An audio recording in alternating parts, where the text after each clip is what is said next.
Eric. Muy bien. Vamos a empezar entonces, chicos. Miren, esta semana tenemos un temita,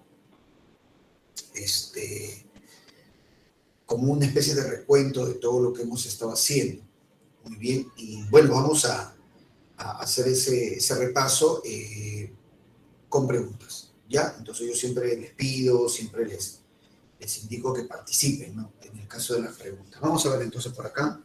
Mira, empezaríamos, repaso 3, ok, con el temita del Tahuantinsuyo, mira, con el temita del Tahuantinsuyo, ¿sí? El imperio de los incas, así es. Vamos a ver. Claro. Bueno, recordemos que el Tahuantinsuyo es la síntesis del desarrollo, ¿no? Del Perú antiguo, por supuesto. Claro que sí. Porque los incas tomaron muchos elementos que dieron culturas anteriores, ¿no? Como el quechua o los andenes. La palabra Tahuantinsuyo significa, recuerda que viene de Tahua, que es 4, suyo región, las 4 regiones del sol. Muy bien, tengo acá justamente el Tahuantinsuyo en lo que es la fase imperial, ¿verdad? Porque es a partir de que se convierte en imperio con Pachacútec que pasa a llamarse así Tahuantinsuyo. Antes de Pachacútec era un pueblo pequeño, ¿no? Y como lo vemos acá, antes de Pachacútec, antes de su fase imperial, era simplemente Reino Cusco. Así es. Tahuantinsuyo además es el tercer horizonte, ¿no? Considerado así por el arqueólogo norteamericano John Robb. Claro que sí. Y bueno, como Reino Cusco tiene su inicio durante el intermedio tardío o segunda regionalización. Bueno, tenemos por aquí la capa cuna, siempre recordando la palabra capac, que significa señor, ¿no? En este caso, la lista de los señores, por supuesto, ¿no? Y los diferentes periodos, ¿no? Periodo legendario, de la Confederación, periodo imperial. Ahí está. Muy bien, entonces, importante. Muy bien, y acá está la relación de incas. Manco Cápac, Sinchirroca, en el periodo Curacal. Luego en el periodo de la Confederación, donde ya comienza poco a poco su expansión, ahí está Yoqueyupanqui, Maitacapa. Perfecto. Y en el periodo imperial, que es pues el más espectacular, con Pachacútec, que es el organizador del Tahuantinsuyo, Tupac Yupanqui, Huayna Cápac, ¿no? El último tramo ya es los incas en el periodo de la conquista, ¿no? De los viajes de Pizarro, Huáscar y Atahualpa. Así es. Bueno, siempre tomando en cuenta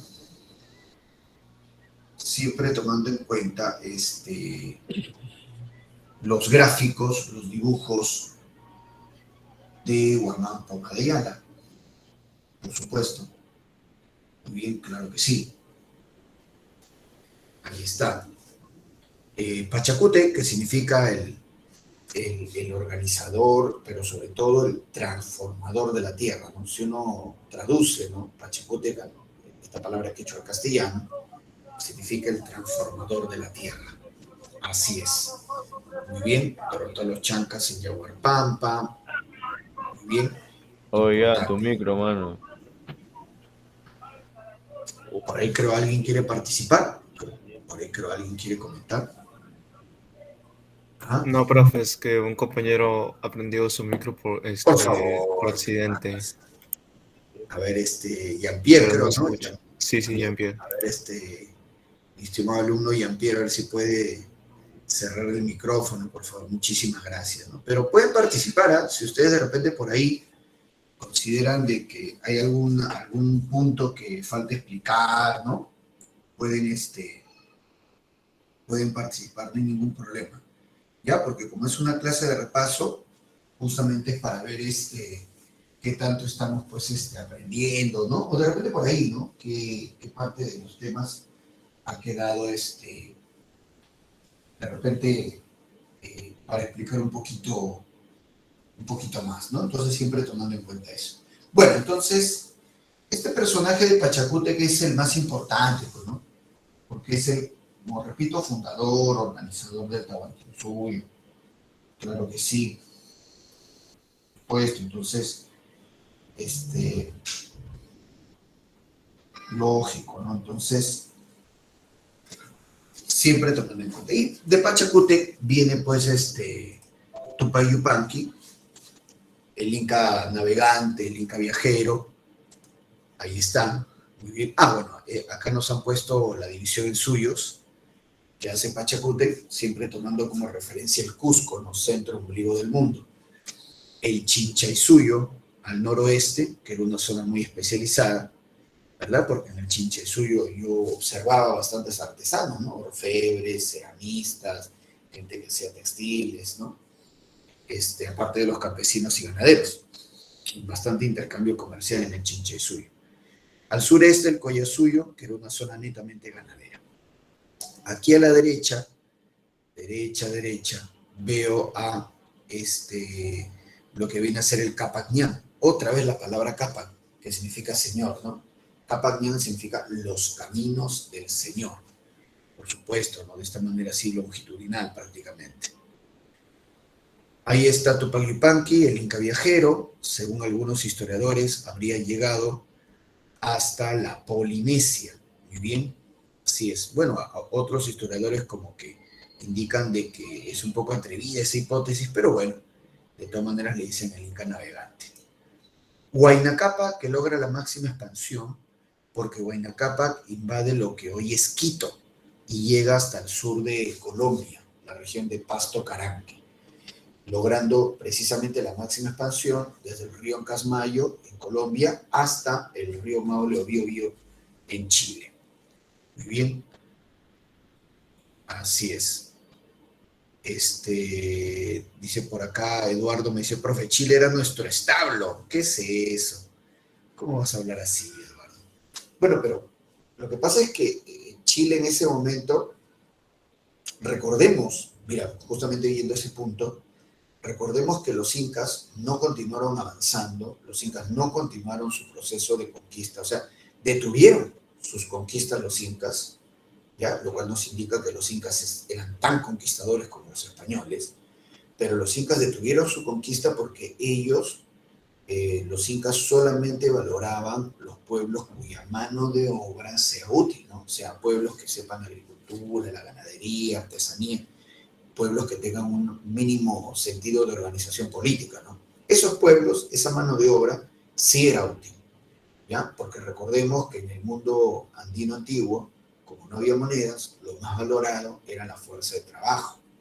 Entonces, la mano de obra, ¿no? La energía humana, fuerza de trabajo. Entonces, y bueno, más al norte del río Casmayo habían puros pueblos salvajes, ¿no? En la planicie amazónica, pues cazadores, recolectores, y más al sur del río Maule, o sea, lo que vendría a ser la mitad sur de Chile hoy, eran pues caníbales, antropófagos, los mapuches, araucanos, o sea, esa gente, imagina un caníbal, o sea, totalmente pues lo más alejado de algo civilizado puede ser. Esa mano de obra no sirve, ¿no? Entonces detuvieron su proceso de conquista a los incas porque no conquistaron pueblos salvajes. Si los incas hubieran observado pueblos civilizados, ¿no? Como había en el Ande, en esas zonas de Colombia y Chile, hubieran continuado. Porque recuerda que la mano de obra era lo más apreciado, pero no valía la pena, pues, ¿no? Continuar un proceso de expansión en esas condiciones. Bien. Henry me dice, profe, eran bárbaros. Sí, pues eran bárbaros, ¿no? Eran bárbaros. Aunque los incas también eran medio bárbaros, ¿no? Pero los otros eran más bárbaros, pues, ¿no? O sea, ya eran caníbales. Ya ni hablar, ¿no? Incivilizados, dice Henry, ¿no? Esa palabra media rara. Incivilizados. Muy bien. Así es. Muy bien, entonces avanzamos con esto. Tenemos acá las autoridades. Recordemos siempre, el Zapa Inca, el Inca era considerado un dios en vida, ¿no? El hijo del sol. Luego estaba el Auqui, que era el príncipe cogobernante. El Tahuantinsuyo Camachi, que era el consejo imperial, ¿no? El Tahuantinsuyo Camachi, que era como una especie de consejo que asesoraba al Inca, y ese Tahuantinsuyo Camachi que estaba formado por los jefes de suyos, ¿no? Justamente ahí está, ¿no? El Apocuna, o Suyuyup Apu, jefe de Suyo, el Aponchico Tocrico, jefe de una provincia, en Tucurrico, ¿no? Ese era el famoso Tucurrico, ¿no? Así es. Ahí está, listo. Entonces, de esa manera, ¿no? Luego estaba el Inca Ranting, que era el que asumía el mando del Cusco cuando el Inca se ausentaba, porque los incas, obviamente, cuando iban de campaña militar, ¿no? O de repente, ¿no? Supervisar también, ¿no? Un poco ver lo del imperio. Entonces, cuando salía del Cusco el Inca Ranting quedaba a cargo de la ciudad, un poco para proteger los intereses del Inca, o como se diría criollamente, para cuidarle de las espaldas, ¿no? El Inca Ranting, a cargo del Cusco en ausencia del Inca. Y luego autoridades comunales, el Curaca o Ayuca, ¿no? Que era el jefe del Ayu. Recordemos que el Ayu era la unidad social, ¿no? El Ayu era la unidad social, o sea, claro, así como para nosotros hoy en día la familia, en el mundo andino era el Ayu. Pero el Ayu aparece un poco tarde, ¿eh? O sea, estaremos hablando que el Ayu ya aparece completamente definido, ¿no? Probablemente a partir de Wari, ¿no? Del Imperio Wari. El Ayu era un grupo de familias unidas, de repente eran parientes, ¿no?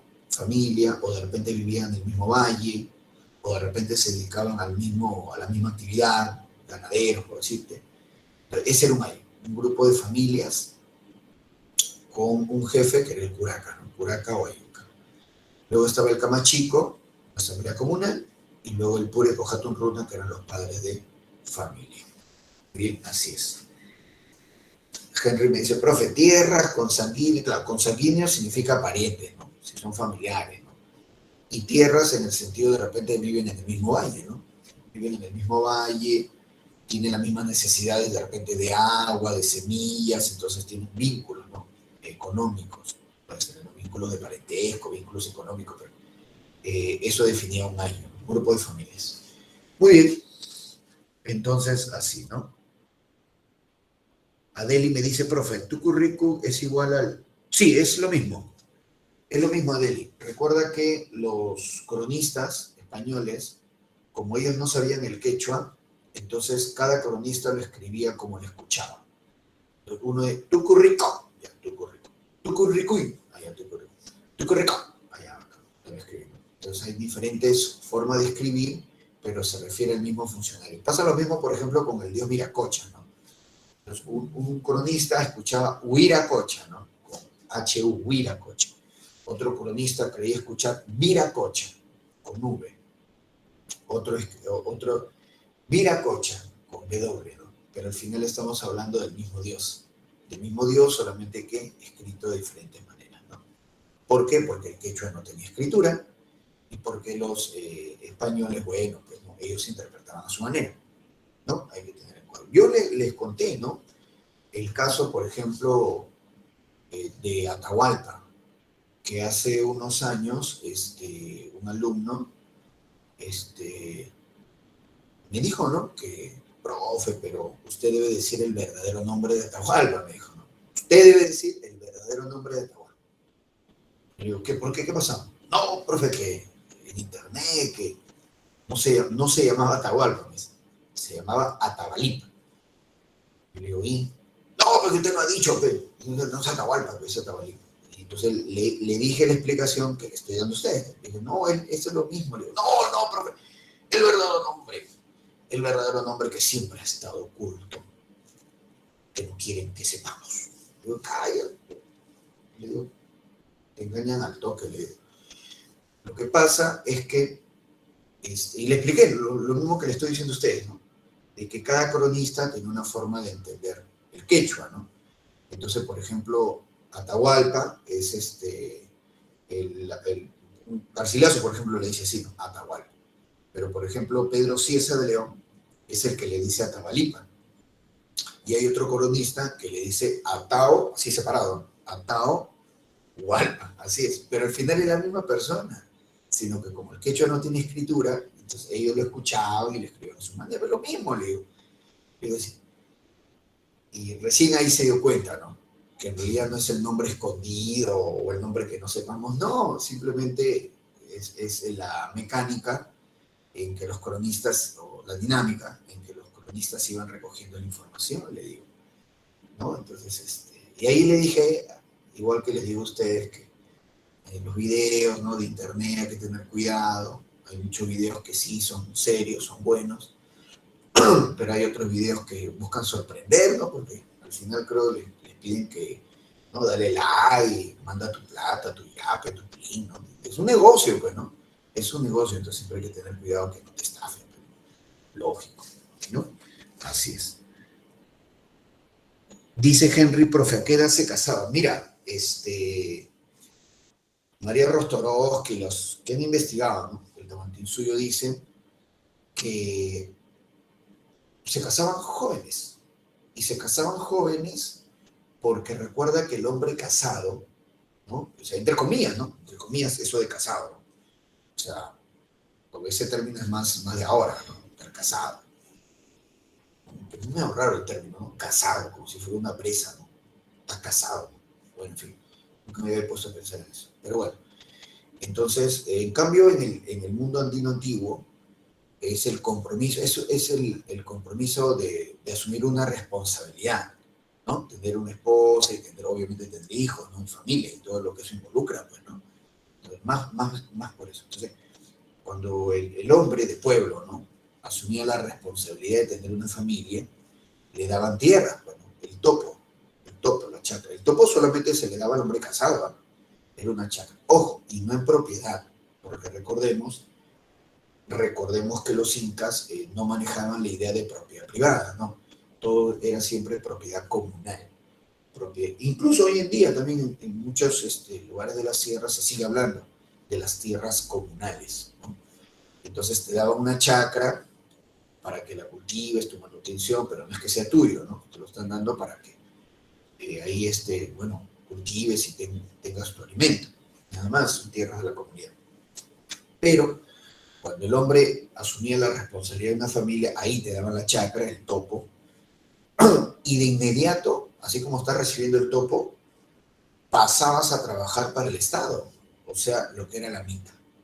Lo que era la mitad, ¿no? Trabajo obligatorio por turno, pero obligatorio a favor del Inca, ¿no? Mano de obra. Entonces, los investigadores dicen que muchas veces los incas obligaban prácticamente a los muchachos a casarse, ya cásense una vez. ¿Para qué? Para otorgarles chacras y de inmediato utilizar esa mano de obra, bueno, lo que el Inca requiere. O sea que había una tendencia a que se casen jovencitos, no tanto para que tengan familia, qué bonito, no, sino para habilitar esa mano de obra a favor del Estado Inca. Y debe ser así, ¿eh?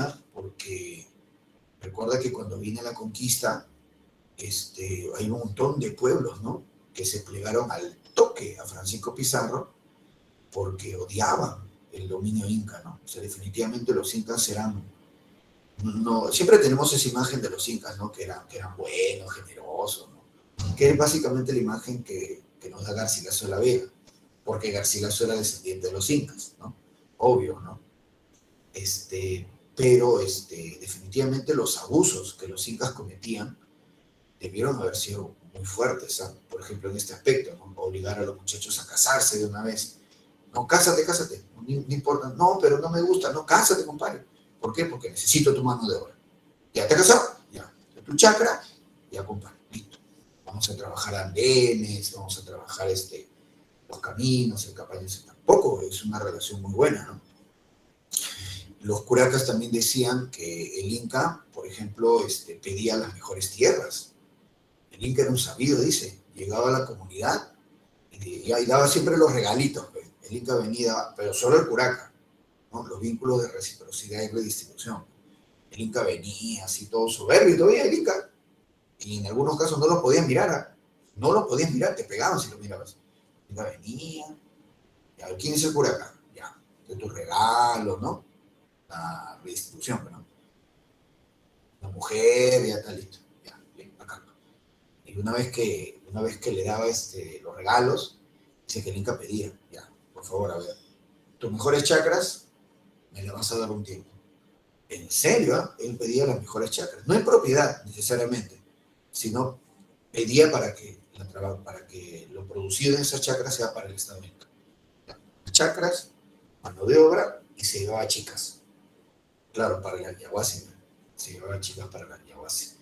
Entonces, pero vuelvo a repetirte que este mecanismo, ¿no?, de conquista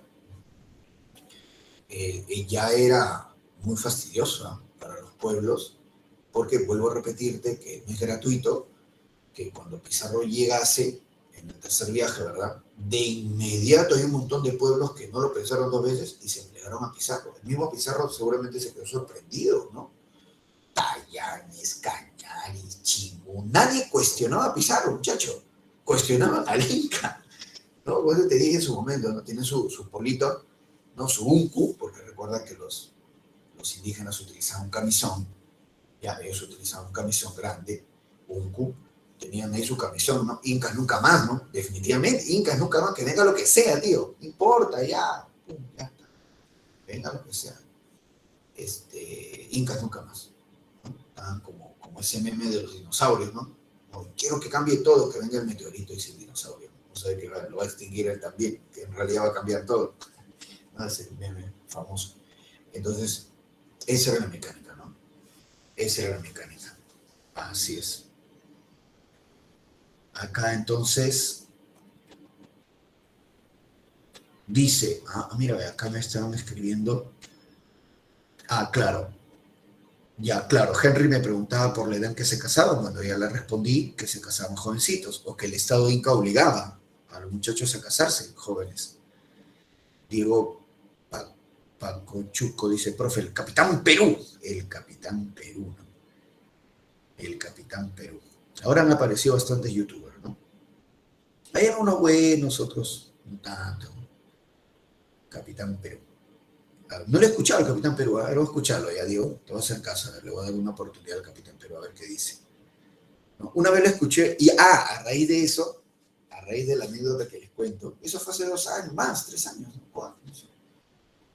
Me dio curiosidad, pero no, porque el alumno me dice, no, que no, como digo, me reclama, pero que yo no, me cuestiona, pero no, que yo no doy el nombre, ¿no? El nombre verdadero de Atahualpa. Me dice, pero ¿de dónde? ¿Quién estará vendiendo esta estafa? Digo, ¿no? El nombre verdadero de Atahualpa. Sí, de Atahualpa, Atahualpa, Atahualpa, eso, ¿no? Los profesores de historia eso sabemos, ¿no? O sea, pero eso, te engañando, pero no, o sea, un nombre escondido. Está loco ese, ¿no? Que por primera vez de repente ese youtuber haya leído un libro, es problema de él, ¿no? Pero eso siempre se nos... Era este muchacho Chugos era, ¿no? Yo lo puse a buscar en YouTube y un tal Chugos era, que incluso le han metido juicio. Después vi otro video, porque salen varios videos, pero le han metido juicio, ¿no? Parece que habla de más y hay que tener cuidado. Hay que tener cuidado siempre, que siempre corroborar la información, ¿no? No hay que estafar, no hay que estafar. Hay que enseñar nomás. Eric dice, recibió un topo y su esposa me dio topo. Claro, muy bien, Eric. Exactamente, ¿no? El topo era la chacra, pero como te repito, era cuando tú te casabas, ¿no? Cuando asumías la responsabilidad de una familia y recibías tu chacra y pasabas a trabajar, ya estabas habilitado para la mitad. Ya estabas habilitado para la mitad. André me dice, una persona se casa cuando no tiene nada mejor que hacer. Qué malo que eres, André. Qué malo, Andrea. Ese comentario es muy, muy turbio, como dicen Andrea. ¿Cómo vas a decir eso? ¿No? O sea, todos los que no tienen nada que ver, o sea, todos los vagos se van a casar. Al contrario, mami, yo veo que los vagos no se casan. Los vagos son más astutos. María Fernanda me dice, profe, lo de arriba. Dice, ¿qué pasa? Harley me dice, profe, una duda. ¿No deberíamos abordar otro tema? No, es que ahorita estamos en repaso. Pero ahorita vamos a ir avanzando. Ahorita vamos a ir avanzando porque estamos en Licanato y vamos a pasar a la conquista. Y ahorita vamos a resolver las preguntas, Harley. Adeli me dice, profe, ¿enseñará presidente más adelante? Porque faltan como 4 clases nomás. No, todavía falta regular. Muy bien, todavía falta regular. Claro que sí. Ya, espérate un ratito, lo voy a colocar bien que no quiere avanzar esto. Ahí está. A ver, vamos a ver. Vamos a avanzar. A ver. A ver.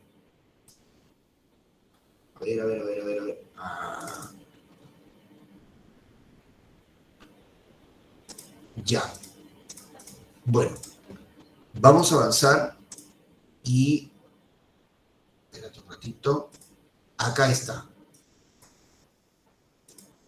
Vamos a avanzar ya un poco más y vamos a poner este primer militarismo, ¿ya? Hicimos un poquito el repaso. Ahora sí avanzamos con este temita de acá.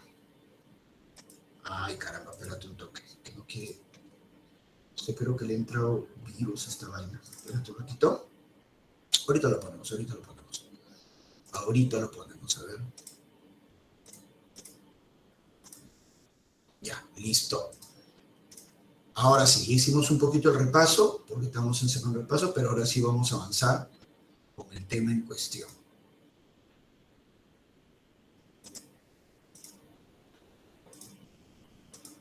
Primer militarismo, vamos a avanzar. Ya hablamos un poquito de los incas, a modo de repaso, como te repito.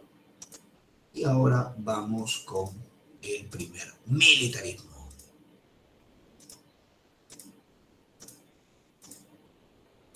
Listo, ya está. A ver, ahora sí, espero que se vea. ¿Se ve, chicos? ¿Se ve?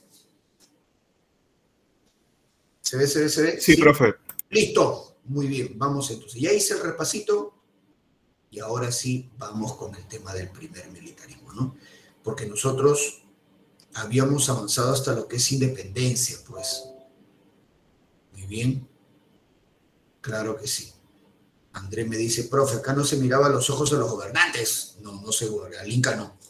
Te pegaban si lo mirabas al Inca, porque se supone que era el hijo del sol, Intichuri, el Inca, y si lo mirabas lo ensuciabas con tu mirada, ¿no? Esas cosas de las culturas antiguas, ¿no? ¿Tenía su harén? Andrés me dice, ¿qué tal pregunta? Tenía, claro, por supuesto, que tenía su harén. Si cuando lo conquistaron a Atahualpa, se dice que en Cajamarca tenía 100 chicas, solo en Cajamarca, Atahualpa, y en Huánuco dice que le esperaban como 500 chicas más.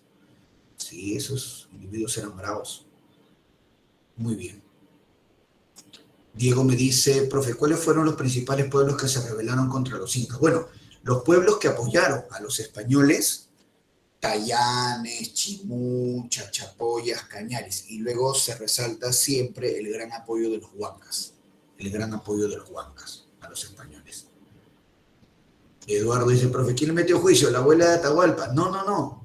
El juicio no fue por lo de Atahualpa, sino que parece que había, así como había dicho algunas cosas, ¿no? Sin conocer mucho de historia, porque verdad no, hay que desconocer un poco para decir el nombre escondido de Atahualpa, cuando eso no tiene nada escondido. Parece que también dijo luego otras cosas. Uno no puede ir diciendo cosas así alegremente, que en algún momento puede decir algo que ya puede caer incluso en la calumnia, ¿no? Parece que por ahí él afirmó cosas que no eran, y le cayó un juicio. Bueno, así estaba, no le he hecho un seguimiento de eso, pero bueno, en fin. Bien, vamos entonces con el primer militarismo. Ahora sí, entramos con el tema. Mira, 1827-1872. Recordemos que cuando termina la independencia, lastimosamente no había partidos políticos o grupos organizados que dirijan el Perú. Entonces nosotros ya éramos un país independiente, pero no había en verdad nada organizado, clubes políticos o alguna sociedad que dirija, no había nada. Entonces el Perú ya era independiente, pero había un vacío de poder.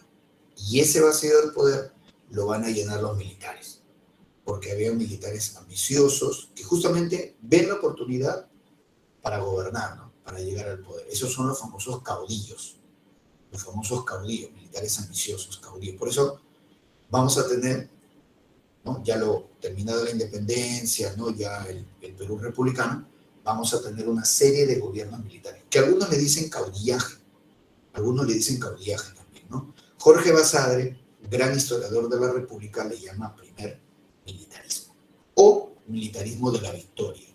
También le dice militarismo de la victoria porque habíamos logrado la independencia, ¿no? El ciclo de los de Ayacucho, también le llaman así, porque al inicio los militares que nos gobernaron tenían el prestigio de haber triunfado, ¿no? En la batalla de Ayacucho. Muy bien, entonces vamos con este primer militarismo y dura bastante, mira, ven. ¿ah? Casi 45 años. Y entonces se le ha subdividido. Primero entraríamos a hablar de los primeros caudillos, luego de la Confederación Peruano-Boliviana, de ahí viene la restauración y anarquía, de ahí viene la famosísima era del guano prosperidad falaz, el conflicto con España, y cerramos con la crisis económica, el gobierno de José Balta. ¿Ves? Vamos a ver, poco a poco vamos a ir avanzando con este primer militarismo. Recordemos que los militares entran a gobernar porque no había un grupo civil organizado. Ojo que cuando uno utiliza la palabra civil, esa palabrita civil significa que no eres militar ni cura. O sea, por ejemplo, nosotros somos civiles, porque no somos ni militares ni curas. Pero lastimosamente no había, pues, ¿no? Un grupo civil organizado. Entonces, los militares son los que van a gobernar. Por lo tanto, ¿no? La misión de los caudillos también, claro. Muy bien. Eric me dice, profe, no había organizaciones políticas. No, no había, pues. Ese es el problema, Eric. No había. Si hubieran partidos políticos, un grupo, ¿no? Un grupo que se organizara, ¿no? Y asumiera la responsabilidad, ¿no? De dirigir. No había. En verdad era un vacío de poder. Y los militares por eso entran ahí a tener protagonismo. Muy bien, vamos a ver entonces la línea de tiempo. Esta línea de tiempo nos da unas, creo que acá son dos mnemotecnias, mira, dos mnemotecnias. Porque el primer militarismo comienza con el presidente José de la Mar. Y mira cómo se ha resaltado la de la Mar. De ahí viene Gamarra, primer gobierno. De ahí viene Orbegoso, se ha resaltado la O. Y viene Salaverry. Entonces acá tenemos la mnemotecnia Lagos. Lagos, La Mar, Gamarra, Orbegoso, Salaverry. Lagos, ¿no? Esa es una primera mnemotecnia. Y me parece que acá hay otra. A ver. Sí. La segunda mnemotecnia viene de Santa Cruz, se ha resaltado San, porque Santa Cruz dirige la Confederación Peruano-Boliviana. De ahí viene Gamarra, un segundo gobierno. De ahí viene la anarquía, para variar. Y dentro de la anarquía, el gobierno del señor Manuel Vivanco, se ha resaltado aquí. Entonces, la segunda mnemotecnia es Sangabi. Santa Cruz, Gamarra, la anarquía, Vivanco. Sangabi. ¿Sí? Entonces, la primera mnemotecnia Lagos, La Mar, Gamarra, Orbegoso, Salaverry. Y la segunda mnemotecnia Sangabi. Santa Cruz, Gamarra, la anarquía y Vivanco. ¿Muy bien? Acá en el chat, Adrián me dice, profe, el primer partido político fue el de Manuel Pardo, el Partido Civil, dice Henry. Claro, es cierto. Justamente el Partido Civil de Manuel Pardo aparece al final del primer militarismo. Pero ya habían pasado, mira, de 4 décadas ya. Un poquito, se demoraron un poco, ¿no? En organizar un partido político. 4 décadas se demoraron en organizar un partido político. Bueno, en fin. Bien, vamos a ver entonces. Arrancaríamos con los primeros caudillos. Así es, claro. Y tenemos acá Jorge Basadre, que yo te había mencionado, porque él es el que hace esa división que hemos visto, ¿no? Y él es el que pone los nombres, ¿no? Era del guano, primer militarismo, ¿no? Él es el que pone los nombres. Y justamente, a ver, empieza su vida independiente el Perú. ¿Y qué recursos económicos, no? Tenía este Estado peruano que recién está apareciendo. Ahí están los ingresos económicos del Estado, ¿no? Al inicio, ¿no? De la República. Contribución indígena, que es el antiguo tributo, aduanas en el Callao, y la minería, sobre todo la mina de Pasco, ¿no? Estas eran los tres, digamos, formas en que el Estado tenía dinero. Contribución indígena, tributo, aduanas, minería. Y con respecto al territorio, vemos el mapa cuando recién el Perú, ¿no? Ha logrado su independencia, y al inicio el Perú limitaba solo con 3 países, Gran Colombia al norte, Brasil al este y Bolivia al sur. Gran Colombia al norte, Brasil al este y Bolivia al sur, ¿no? Llama la atención, profe, Ecuador no está. Es que Ecuador todavía no aparece. Ecuador todavía no aparece. Bien, Ecuador aparecerá tras la disolución de la Gran Colombia. Profe, ¿y Chile? No limitamos con Chile. No limitamos con Chile. Recién vamos a limitar con Chile a fines del siglo XIX. Es más, durante todo el primer militarismo, que he mencionado que son varias décadas, durante todo el primer militarismo no limitamos con Chile, limitamos al sur con Bolivia. Ahí está, mira, clarísimo cómo Bolivia tenía mar, Bolivia tenía playa, muchachos, Bolivia tenía arena, mira, ¿ah? Existió el ceviche boliviano, sí existió, no es broma, no es guasa, no es chanza, sí existió hasta el momento de la guerra, ¿no? Fines del siglo XIX. ¿Y cómo se definió este territorio, ¿no? Que vemos acá? Dos principios aquí. El Uti Posidetis es el principio territorial más importante, porque gracias al Uti Posidetis el Perú hereda los territorios coloniales. Gracias al Uti Posidetis el Perú mantiene los territorios coloniales. Y sobre esos territorios coloniales heredados se traza el territorio nacional.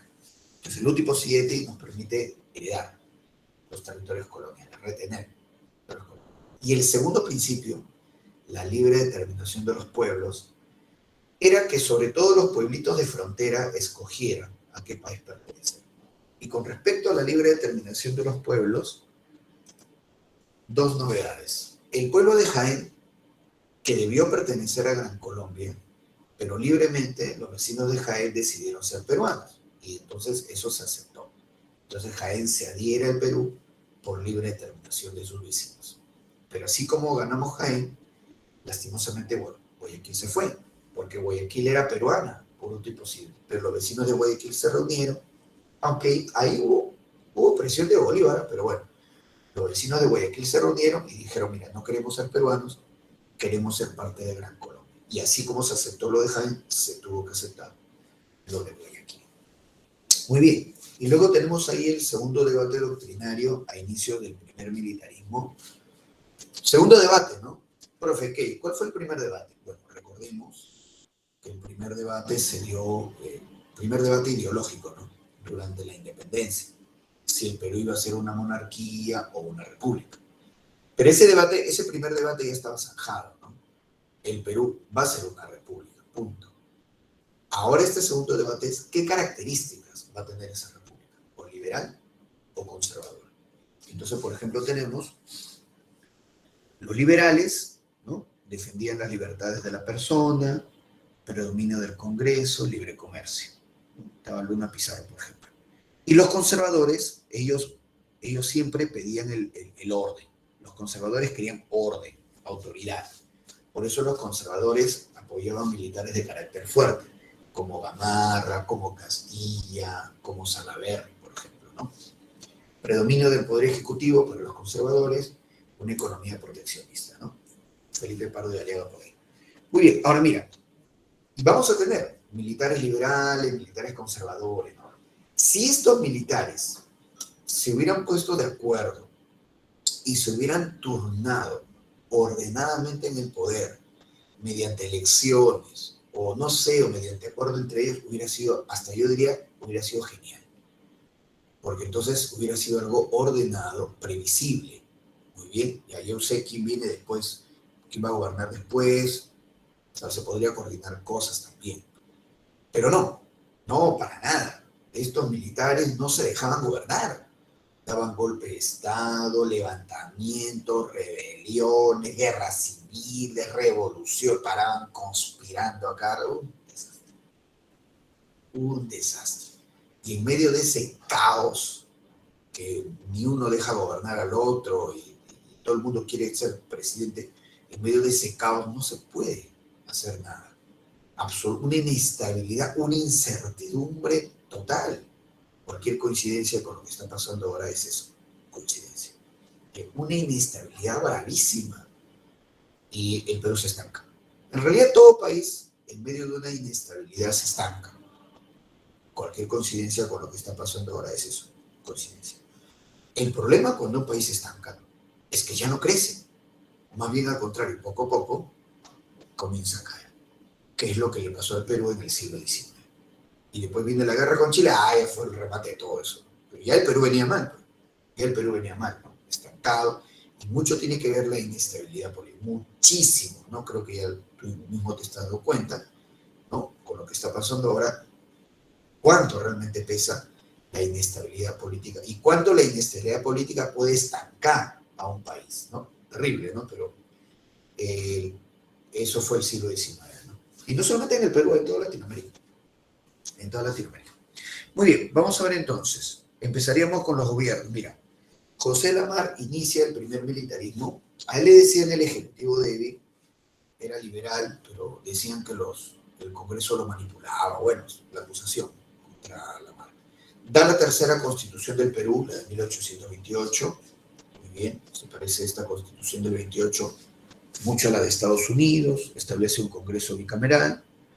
Muy bien, se dio la rebelión de los iquichanos. En Ayacucho, los iquichanos no querían pagar tributo porque, bueno, en el virreinato no pagaban.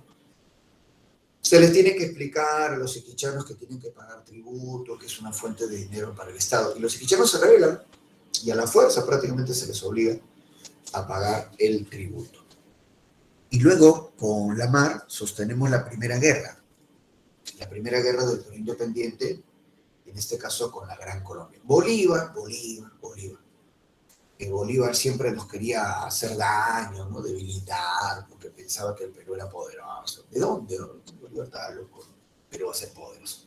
Bueno, y resulta que ahora Bolívar nos quería quitar 3 provincias.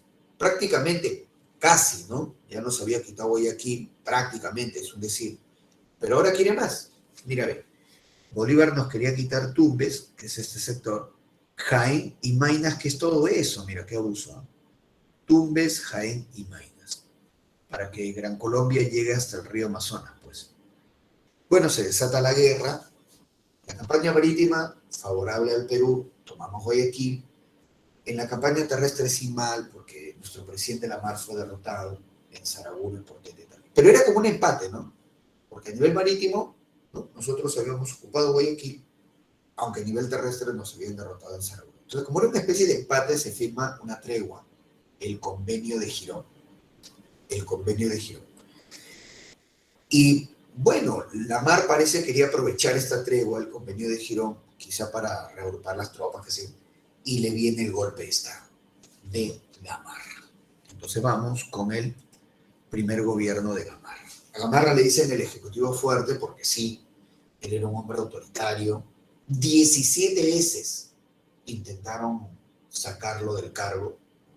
17 veces intentaron organizar un golpe de Estado para sacarlo, no pudieron. O sea, realmente...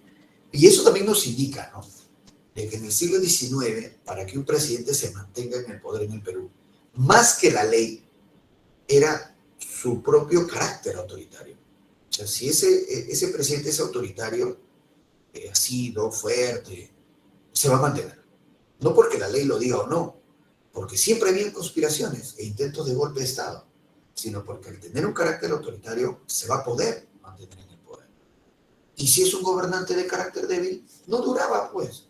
Como por ejemplo hemos visto a Lamar, y vamos a seguir viendo otros, que cuando es un gobernante de carácter débil no pasa nada. Los 2 años y ya lo está haciendo ya. Al primer intento de golpe de Estado ya cayó ya. ¿No? Siglo XIX, digo, ¿no?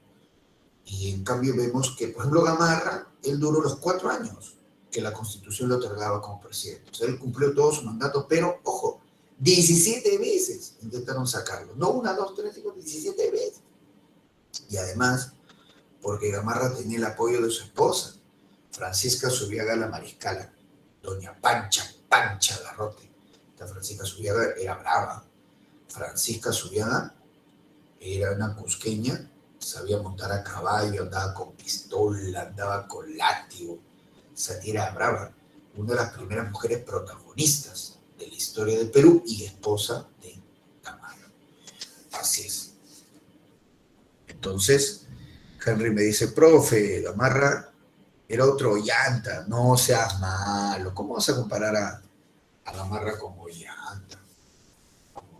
Por lo pisado, como dicen criollamente, ¿no?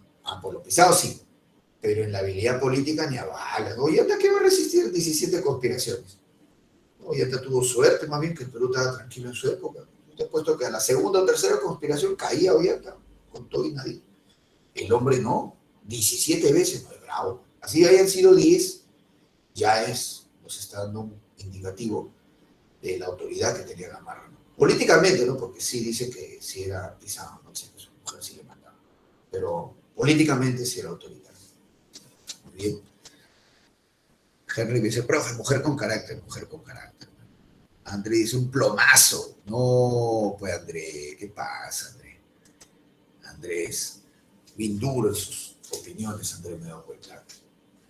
Entonces, Eric, mira, a Eric, tú eres un traductor. Eric me dice, profe, no es pisado, profe, es obediente. Ah, ya, tú eres traductor. Tú debes trabajar para el gobierno, Eric, ¿no? ¿Para qué no? Porque tú traduces muy bien, ¿no? Entonces ahí, arregla las cosas, maquilla las cosas, ¿no? Me parece excelente. El gobierno debería contratarte, Eric. Está perdiendo plata. A ver acá. Obras de Gamarra, funda el Departamento de Amazonas, la Maternidad de Lima, la Dirección de Aduanas, Obras de Gamarra. Y como Gamarra es conservador, obviamente los liberales lo van a criticar, ¿no? Tenemos acá a González Vigil con su discurso, yo acuso a Gamarra, ¿no? Que era liberal, pues González Vigil. Se desintegra la Gran Colombia y al desaparecer la Gran Colombia aparece Venezuela solita, Colombia y Ecuador. Ahí aparece Ecuador con la desintegración de la Gran Colombia. Previamente a que la Gran Colombia desaparezca, Gamarra había firmado el Tratado de la Reagual con Gran Colombia poniendo fin definitivamente a la guerra, porque recuerda que lo del convenio de Girón había sido una tregua, ¿no? Ahora sí, con el Tratado de la Reagual se acaba la guerra con la Gran Colombia y pasados unos meses la Gran Colombia se deshace y surgen esos tres países. Orbegoso, el señor de los milagros, ¿qué tal apodo? El señor de los milagros. Dice que este fulano ganaba sin darse cuenta, dice. Triunfaba sin darse cuenta. A veces le dicen así, milagroso. Él da la cuarta constitución peruana. Ya teníamos 4 constituciones, ya qué bárbaro. Esta es la cuarta constitución peruana, la de 1834, que tiene como novedad que elimina el cargo de vicepresidente. No va a haber vicepresidente en el Perú. Orbegoso sufre la primera guerra civil, que es la rebelión de Bermúdez. Pero Bermúdez era otro inútil, ¿no? Bermúdez la gente no lo quería. Hasta sus propios soldados lo terminan traicionando a Bermúdez, ¿no? Realmente como les digo, ¿para qué se revela si nadie lo quiere? Entonces, ¿no? Bermúdez se revela, en Lima lo vota, su propio soldado lo arresta a Bermúdez, ¿no? Por eso termina esta guerra civil con el abrazo de Maquinguay, pero entre las tropas de Orbegoso y las ex tropas rebeldes de Bermúdez. Si su misma gente lo había traicionado a Bermúdez, el abrazo de Maquinguay. Ahí termina la primera guerra civil. Pero también debemos tomar en cuenta que Gamarra se revela, ¿no? En la Sierra Sur. Orbegoso estaba en Arequipa. Gamarra se revela en la Sierra Sur y acá en Lima se revela Felipe Santiago Salaverry, ¿no? Entonces, Orbegoso, que estaba en Arequipa, caramba, tiene un escenario difícil, ¿no? 2 rebeldes, Gamarra en la Sierra Sur y Salaverry en Lima. ¿Qué hacer ahora Orbegoso frente a 2 rebeldes ahorita? ¿Sí? Tenemos a continuación, ahí está Salaverry, el gobernante más joven que hemos tenido, ¿tá? 28 años tenía este muchacho, se proclama gobernante del Perú, ¿no? Salaverry era conservador. Ese personaje que ves al costado es un montonero, es un delincuente, ¿eh? León Escobar. Ese montonero asaltó Palacio de Gobierno. Era tal la inseguridad en Lima, tal la inseguridad, que asaltaban Palacio de Gobierno, ¿no? El León Escobar asaltó Palacio de Gobierno. Ricardo Palma, gran tradicionalista, ¿no? Ricardo Palma le llama a este León Escobar el primer presidente negro que hemos tenido. Así le dice Ricardo Palma, porque cuenta de que León Escobar asalta Palacio de Gobierno y se sienta en la silla presidencial. Pero obviamente León Escobar se sienta en la silla presidencial, no para ser presidente, no sé, seguramente se sienta un ratito a descansar, él es un ladrón, ¿no? Entró a robar. Pero Ricardo Palma le llama así, no, primer presidente negro que tenemos, bueno, Ricardo Palma. Justamente para combatir la delincuencia, Salaverry establece el Tribunal Comisión de la Acordada. Tribunal Comisión de la Acordada para juzgar rápidamente y condenar a los delincuentes. Bueno, ¿qué es lo que hace Orbegoso en Arequipa frente a estos 2 rebeldes, a Gamarra y a Salaverry? Orbegoso habla con el presidente de Bolivia, con Santa Cruz, Orbegoso le dice, presidente boliviano Santa Cruz, con su ejército invada usted el Perú. Así le dice Orbegoso, le invita a un extranjero a invadir la patria. Ya, un peruano que permita que un extranjero invada su patria. En términos normales, profe, disculpe, eso es traición a la patria, pero para que veas el grado de confusión política y las cosas que estaba ocurriendo, cualquier coincidencia con lo que está pasando ahora es eso, pura coincidencia. O sea, ya llegamos al límite del absurdo. El presidente Orbegoso le pide al boliviano Santa Cruz, oye, boliviano, con tu ejército, invade el Perú, mano, invade el Perú. Santa Cruz derrota a los rebeldes, a Gamarra y a Salaverry, y juntos formamos la confederación. Y Santa Cruz acepta, pues, allá chévere. Santa Cruz el boliviano nos invade, sí, Santa Cruz derrota a Gamarra, derrota a Salaverry en Socabaya, cumpliendo lo acordado, Orbegoso y Santa Cruz forman la confederación peruano-boliviana. Entonces, no, ya la situación ya, ¿no? Orbegoso, presidente del Perú, ahí está Santa Cruz, presidente de Bolivia, el pacto de junio, así se llama a la alianza, ¿cómo? A la alianza que ellos formaron, liberales. Y van a derrotar a Salaverry y a Gamarra, que eran conservadores. Ellos llegan a unirse al darse cuenta que Santa Cruz nos invade, ¿no? Pero Santa Cruz igual los derrota a los dos. Ahí está. Bien. Y vemos justamente acá, ¿no? En la batalla de Yanacocha, Santa Cruz derrotó a Gamarra. Breve triunfo y mucho mayor de Salaverry, pero finalmente en Socabaya, Santa Cruz derrota a Salaverry y lo manda a fusilar. Cumpliendo lo acordado entonces, Orbegoso y Santa Cruz forman la Confederación Peruano-Boliviana. Vamos con esta confederación. El líder es Santa Cruz, obviamente, ¿no? Ahí lo vemos, ¿eh? Santa Cruz es el líder. Y Santa Cruz era como Bolívar. También tenía miedo del Perú. No, el Perú va a ser poderoso. ¿De dónde sacaban esta idea? Por Dios. Ya bueno, el Perú va a ser poderoso. Hay que debilitarlo. Recuerda que Bolívar, por eso nos quitó Guayaquil, nos quería quitar Tumbes y Mayo. Estaba loco también Bolívar, ¿no? Bueno, y mira lo que hace Santa Cruz. Él era boliviano, ¿no? Divide el Perú en dos. Divide el Perú en dos. Nor-Perú, no divide Bolivia, divide el Perú. Nor-Perú, Sur-Perú y Bolivia. Son los tres estados de la Confederación, ¿no? Andrés me dice, profe, Perú es un peligro. Sí, ¿no? Un peligro. Muy bien, vamos a ver acá. El estado norperuano se funda en la Asamblea de Huaura y va a tener como presidente a Orbegoso, ¿no? Orbegoso, que antes era presidente de todo el Perú, ahora solamente del estado norperuano. Luego tenemos el estado surperuano, se crea en la Asamblea de Sicuani, presidente Herrera, y Bolivia, que en la Asamblea de Tapacarí forma parte de la Confederación, presidente Velasco. Pero por encima de estos presidentes estaba Santa Cruz. En el Congreso de Tacna se organiza la Confederación en el Congreso de Tacna y se nombra a Santa Cruz protector. Vemos a continuación los símbolos. Está la bandera de Bolivia, del estado norperuano aquí, y esta es del estado surperuano. La ley más importante que se dio en la Confederación es la ley de los puertos libres. Estos 4 puertos, mira, Paita, Callao, Arica y Cobija, eran considerados puertos libres. ¿Qué significa? Darle todas las facilidades al comercio exterior. 0 aranceles, 0 impuestos, en verdad, como una especie de tratado de libre comercio. Todos los beneficios a los barcos extranjeros, siempre y cuando esos barcos extranjeros no hayan desembarcado en Valparaíso. Entonces, tú tienes tu barco extranjero, tú ninguneas, marginas, relegas a Valparaíso, te vienes de frente a Paita, Callao, Arica y Cobija, todos los beneficios para ti. Esa es la famosa ley de los puertos libres. Cuando los chilenos se enteran, se dan cuenta que la Confederación es su enemiga. Claro, con la ley de los puertos libres, la Confederación quiere superar comercialmente a Chile, a Valparaíso. Muy bien, ahora, vemos a continuación quiénes estaban a favor de la Confederación. A favor, la Sierra Sur, que era libre comercio, ¿no? La Sierra Sur, los liberales y el Reino Unido. Porque el Reino Unido estaba liderando la primera revolución industrial y el Reino Unido quería justamente mercados, ¿no? El Reino Unido vio excelente la ley de los puertos libres, no me cobran impuestos, me apoyan, excelente.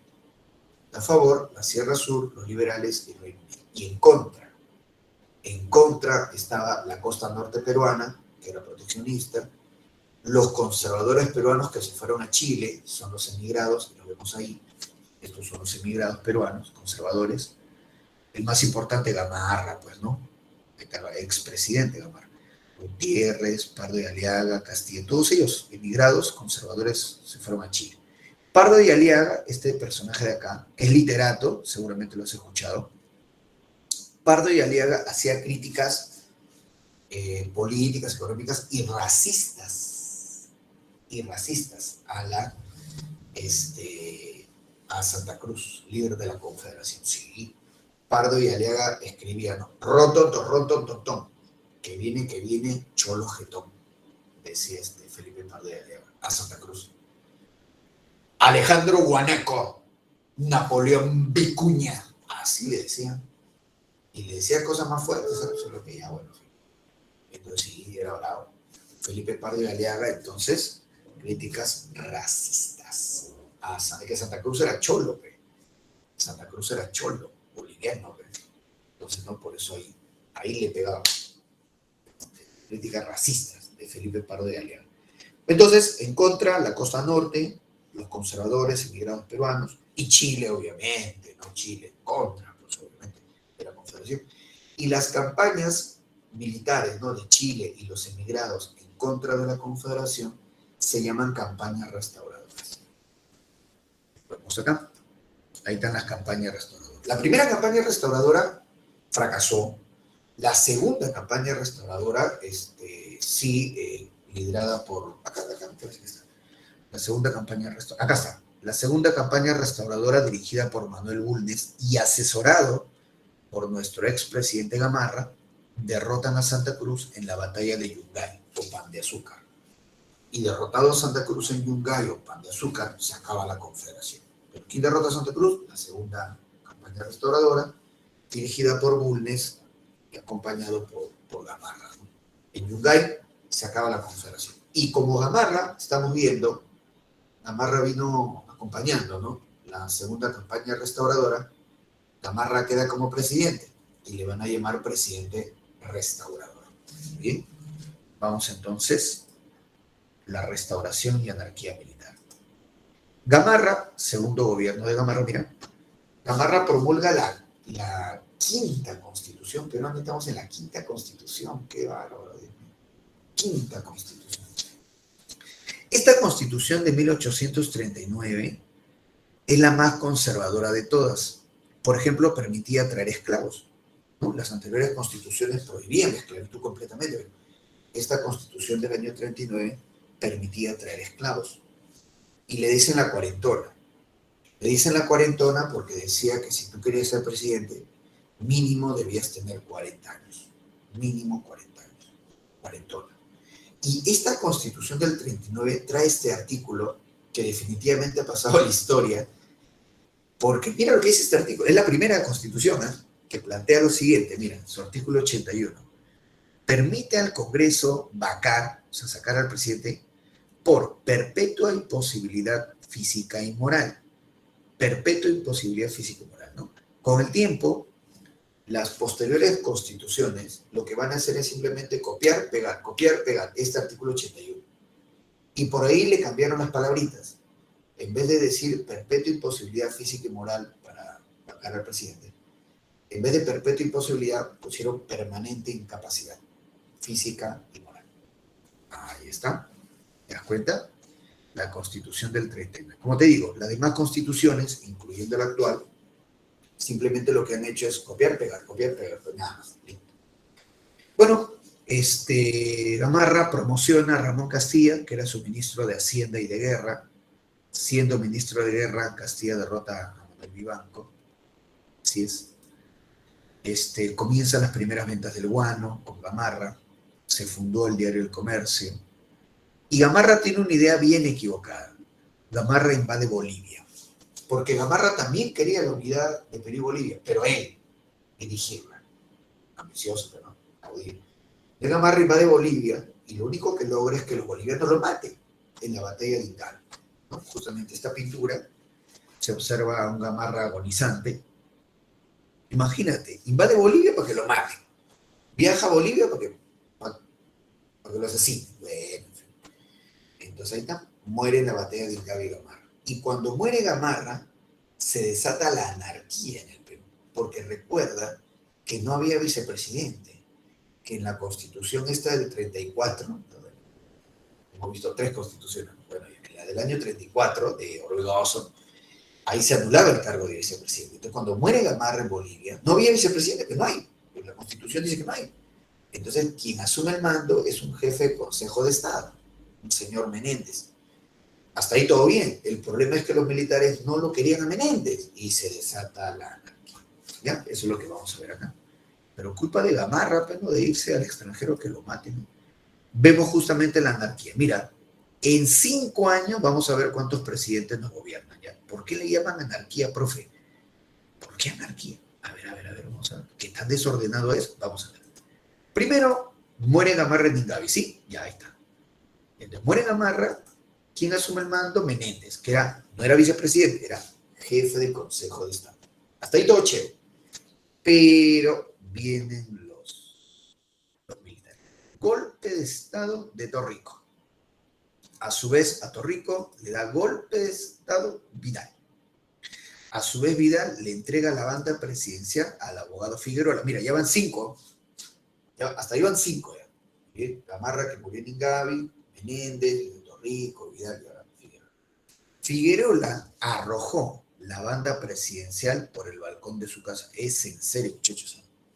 No estoy exagerando. No. Nada que el nombre verdadero de Atahualpa. No, yo no te miento. Yo no te estoy estafando. Los historiadores indican eso.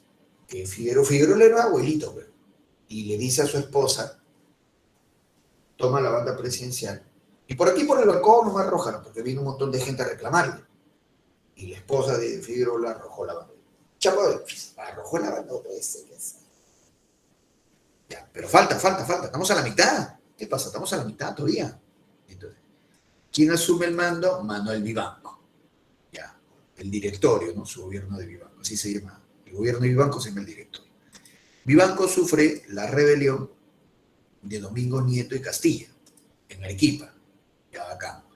Entonces Vivanco sale de Lima con dirección a Arequipa para enfrentar, pues, ¿no? A Castilla. Y cuando Vivanco sale de Lima, acá en la capital se proclama presidente Domingo Elías. Ay.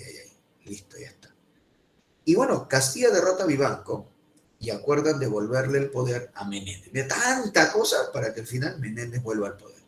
Menéndez convoca elecciones y sale elegido Ramón Castilla. No, ya con Ramón Castilla en el poder ya era del guano, ¿no?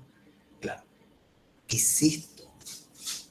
Profe, son como 10 presidentes en 5 años. Estamos hablando de un presidente cada 6 meses. 5 años consecutivos. ¿Qué es esto? Pero no te preocupes, porque ni los historiadores aprenden el nombre de todos estos sujetos. No, es que es demasiado, pues. Entonces, por eso le llaman anarquía. Fácil, claro, entonces, ¿qué?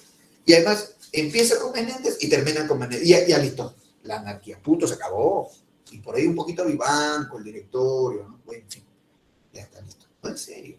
Es más, y ayer justamente, mira qué curioso, ayer justamente que conversaba con un colega, un historiador, el colega me dice que no, esta nota, ¿no? Lo que está pasando ahora, igualito. ¿Quién se va a acordar? Me dice de Sagasti, de Merino. ¿A quién le importa? PPK. ¿A quién le interesa? Le vamos a llamar anarquía nomás, tío. Anarquía siglo XXI, listo. Ya está.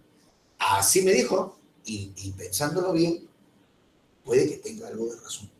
Simple no, porque mira, PPK, tal Vizcarra, ¿no?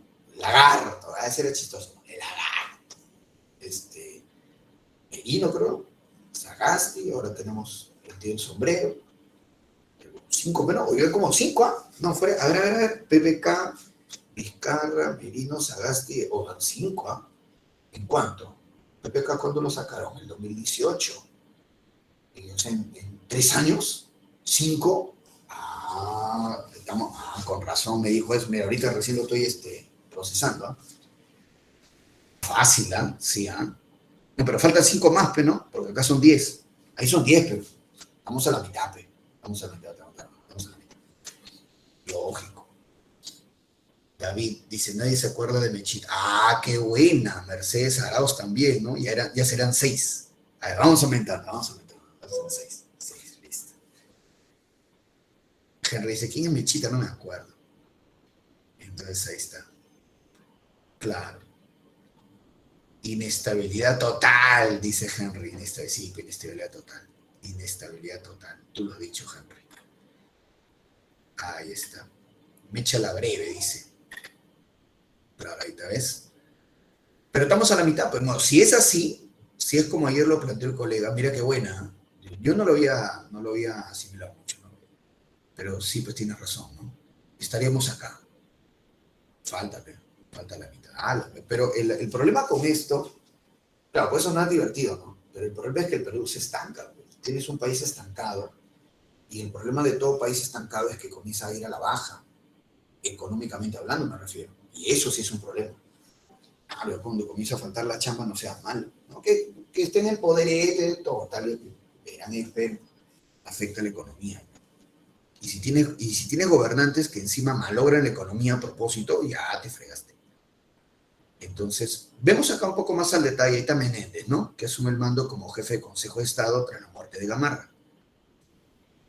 Y bueno, Vidal, Figuerola. Vivanco siempre se destaca un poco, su gobierno, el director, y era muy conservador el hombre, pero sufre la rebelión de Castilla en Arequipa. Y cuando Vivanco sale de Lima a enfrentar a Castilla, todo bacán, acá en Lima se proclama presidente Domingo Elías. ¿Qué es eso, por Dios? Bueno, al final Castilla derrota a Vivanco en Carmen Alto y acuerdan devolverle el mando a Menéndez. Con pocas elecciones sale elegido Castilla. Bien, pero me parece que antes de entrar a la era del guano, que es la época de Castilla, claro, tenemos preguntitas. Vamos a resolver estas preguntitas, ¿sí? Vamos a resolver estas preguntitas, muchachos, por favor. Henry me dice, profe, los peruanos no conocemos nuestra historia y seguimos cometiendo los mismos errores del pasado. Sí, pues, Henry, ¿qué vamos a hacer? Sí, pues, Henry, ¿qué vamos a hacer? Es la verdad, es la verdad, es la verdad.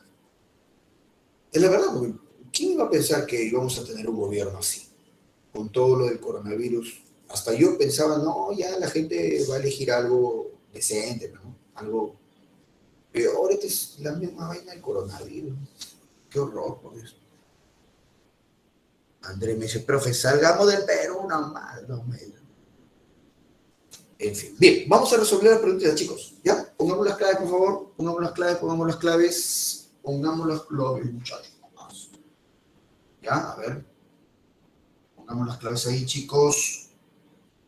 Trabajemos esas preguntas. Mira que hay preguntas de eco, ¿ah? Siempre yo les digo, hay preguntas de eco, así para que, ¿no? Vean ahí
Listo, a ver entonces.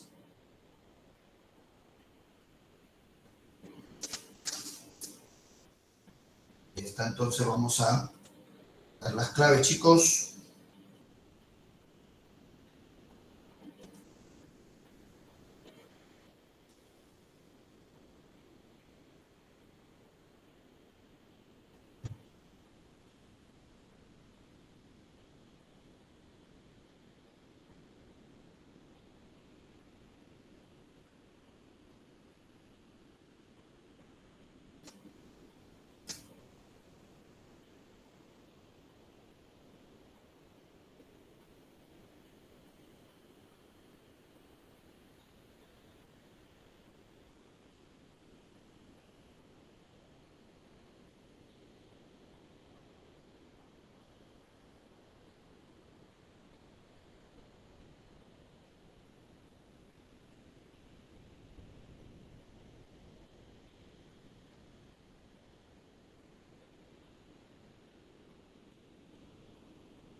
Bien, vamos a ver entonces, vamos a responder estas preguntitas.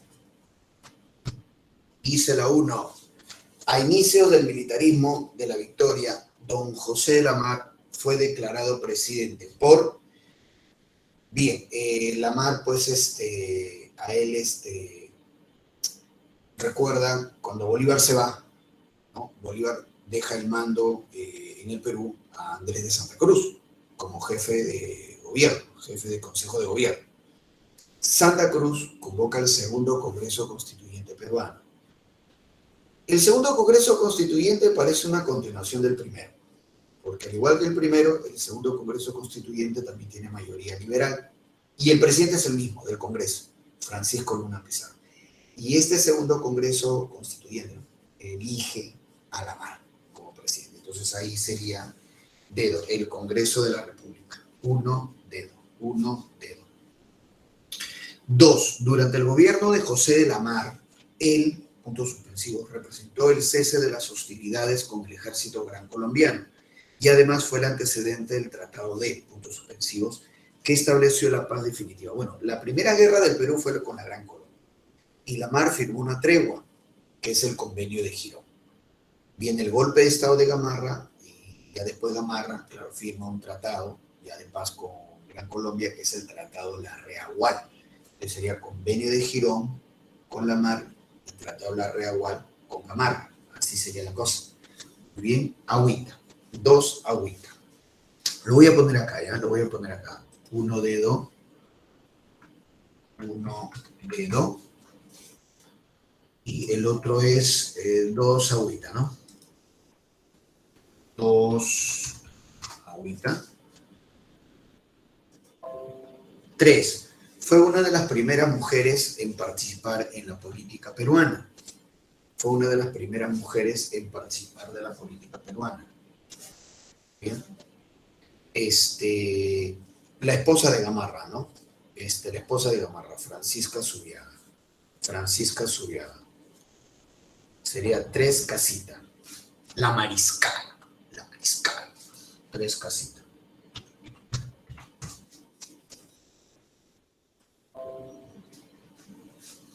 Vamos con la 4. No corresponde a la Constitución de 1828, promulgada durante el gobierno de don José de la Mar. Bien, no corresponde a la Constitución de 1828. Ya, ahí, beso pues, porque eso de eliminar el cargo de vicepresidente es de la Constitución del año 34, la que dio Orbegoso, esa es la que trajo esa novedad de eliminar el cargo de vicepresidente. Pero no, la del 28 sí mantenía la vicepresidencia. 8 besitos. Perdón, 4 besitos. 4 besitos. 4 besitos.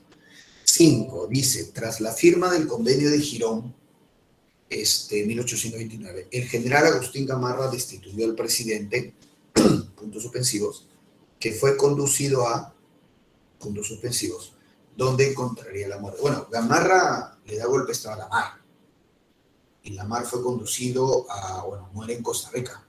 Costa Rica sería entonces, sería la mar, Costa Rica. 5 dedos. 5 dedos. 3 besos. Ah, mira, ve, me equivoqué. Sí, me equivoqué. 3 besos. Francisca Zubiaga, ¿no? Francisca Zubiaga.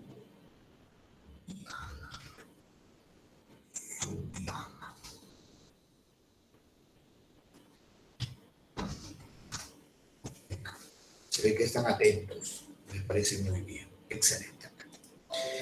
Y la 5 que habíamos dicho es dedo. 5 dedos. 5. Y la 6, que es una pregunta de Eco, dice, con respecto a los primeros caudillos del primer militarismo, ¿es correcto? A ver, ¿José de la Mar era el ejecutivo fuerte? No. La Mar era más bien el ejecutivo débil, decía que lo manipulaba desde el Congreso. El ejecutivo fuerte de la Mar. La primera premisa, la 6, es incorrecta. 2. Agustín Gamarra tenía como esposa a Francisca Zubiaga, claro, su señora, lógico. Cierto, la 2, correcto, la 2. 3. Luis Orbegoso afrontó la Primera Guerra Civil de la República, la rebelión de Bermúdez, sí. 3 también es correcto. 4. Felipe Salaverry buscó reprimir la delincuencia. Sí, claro, porque se asaltaban Palacio de Gobierno. Lo correcto sería 2, 3 y 4. 6, dedo también. 6, dedo también. Listo. Entonces, hemos dado las claves. Pasamos al segundo bloque. Sí, hay un segundo bloque. Listo. Por favor, chicos, pongan sus claves. Por favor, chicos, pongan sus claves. Pongan sus claves, muchachos. Allá, voto censitario. Eso significa, ¿cómo diríamos? Que el voto solo, ¿cómo diríamos esto? El voto censitario. Que no todos pueden votar. Que no todos pueden votar. Solamente un grupo de la sociedad puede votar. Básicamente ese es el voto censitario. Y en este caso, en el siglo XIX, el sesgo era solamente van a votar hombres mayores de 21 años, muy bien, con capacidad económica. Al inicio, solamente con capacidad económica. Entonces, por ejemplo, las mujeres no votaban. Bueno, las mujeres no votaron durante el siglo XIX en el Perú y gran parte del mundo. No votaron en el siglo XIX, ¿no? Pero de todos los hombres, solamente mayores de 21 años, solamente los que tienen capacidad económica. ¿No? O sea, un taller, tributan al Estado, tienen propiedades. Solamente ellos podían votar. Al inicio de la República, al inicio del siglo XIX. Y luego, a fines del siglo XIX, ya en el Perú podían votar hombres mayores de 21 años con capacidad económica o que sepan leer y escribir.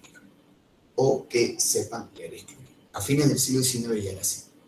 Entonces, de repente, tenías propiedades, votas. El otro es pobre, pero sabe leer y escribir, va a votar. Pero eso era a fines del siglo XIX. Al inicio arranca hombres mayores de 21 años con capacidad económica. Y después ya se agrega los que sepan leer y escribir también. Así es. Muy bien. Dice, a ver, Luis me dice, profe, que el que votaban son los hombres alfabetos y con poder económico. ¿Qué votaban? Bien. En el siglo XIX, las elecciones eran un tanto distintas a las de ahora. Ahora, por ejemplo, se elige directamente al candidato, ¿no? ya yo elijo tal candidato.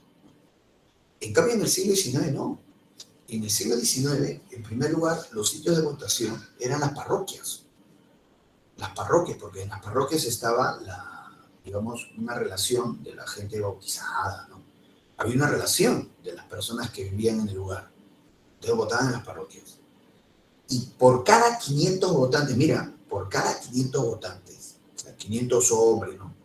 Con capacidad económica o que sepan leer y escribir, estamos hablando fines, ¿no? Del siglo XIX. Por cada 500 votantes, esos 500 votantes, elegían a un elector. A uno de ellos lo elegían como elector. Mira, por allá otros 500 votantes elegían a un elector. Por ahí en otra parroquia, 500 votantes, un elector. Elegían electores. Y luego esos electores se reunían y ellos escogían al presidente de la República. Eso se llama elecciones indirectas. Pero por lo tanto las elecciones eran bien engorrosas y por eso en algunos casos ni siquiera se pudieron hacer. Sí, era el mecanismo que se utilizaba, eran elecciones indirectas. En el siglo XIX todas las elecciones fueron indirectas. Ya en el siglo XX ya recién las elecciones son directas. O sea, ya como ahora, ¿no? Ya la gente va y elige ese candidato, sin intermediario. Así era la cosa. Muy bien, vamos a ver las claves acá. A ver, dice la pregunta 7. Corresponde a las obras del Mariscal Santa Cruz. La ley de los puertos libres, ¿no? 7 casas, vamos a ponerlo. 7 casas. 7 casas. 8. Durante la segunda administración gamarrista, la rebelión regeneradora de puntos suspensivos fue derrotada por el entonces ministro de Guerra. La rebelión regeneradora esa es de Manuel Vivanco. ¿Y quién lo derrota? Ramón Castilla. Eso es durante el gobierno de Gamarra, durante el segundo gobierno de Gamarra, ¿no? Castilla era ministro de Guerra y derrota a Vivanco, que era el rebelde regenerador. Sería entonces Manuel Vivanco Castilla. 8 besitos. 8 besitos. 8 besitos. 9. Dice, la siguiente imagen está en relación con el proyecto político denominado la Confederación. Esa es la Confederación. Estado norperuano, surperuano, Bolivia, ¿no? 9 casas. 9 casas. 9 casas. Muy bien. Vamos con la 10. Dice, a inicios de la República, la política exterior dirigida por el primer ministro chileno, Diego Portales, es el principal enemigo de la Confederación, ¿no? Diego Portales. Eliminar la Confederación Peruano-Boliviana. 10 besitos. 10 besitos.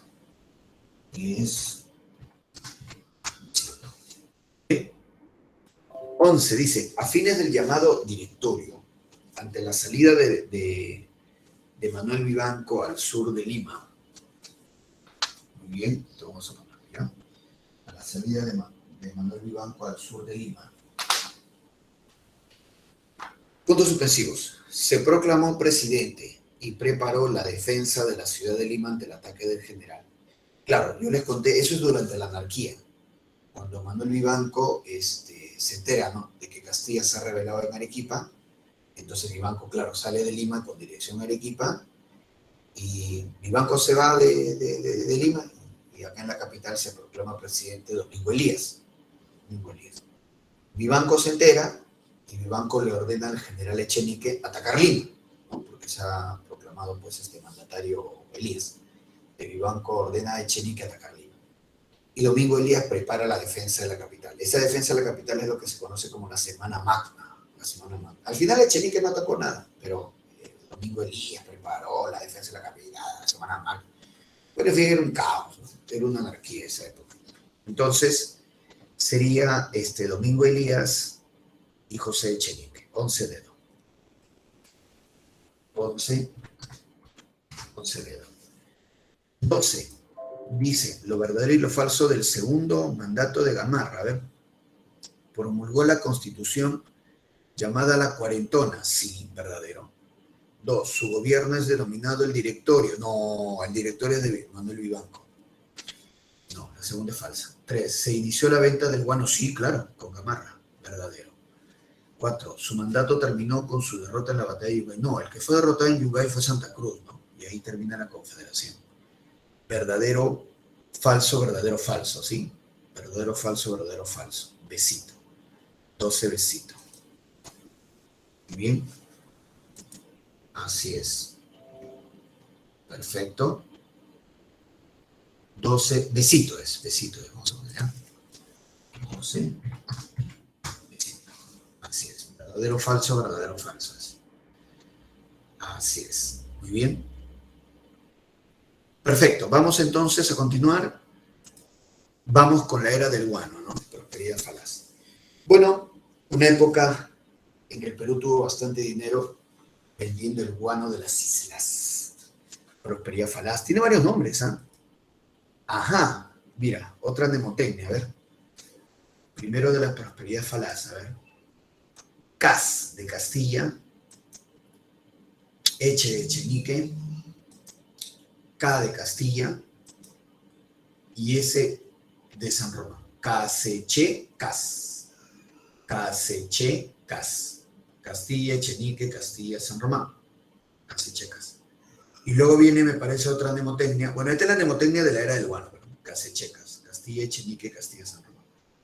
Y la otra mnemotecnia es P de PC, Pra de Prado y Va de Balta, ¿no? Pepraval.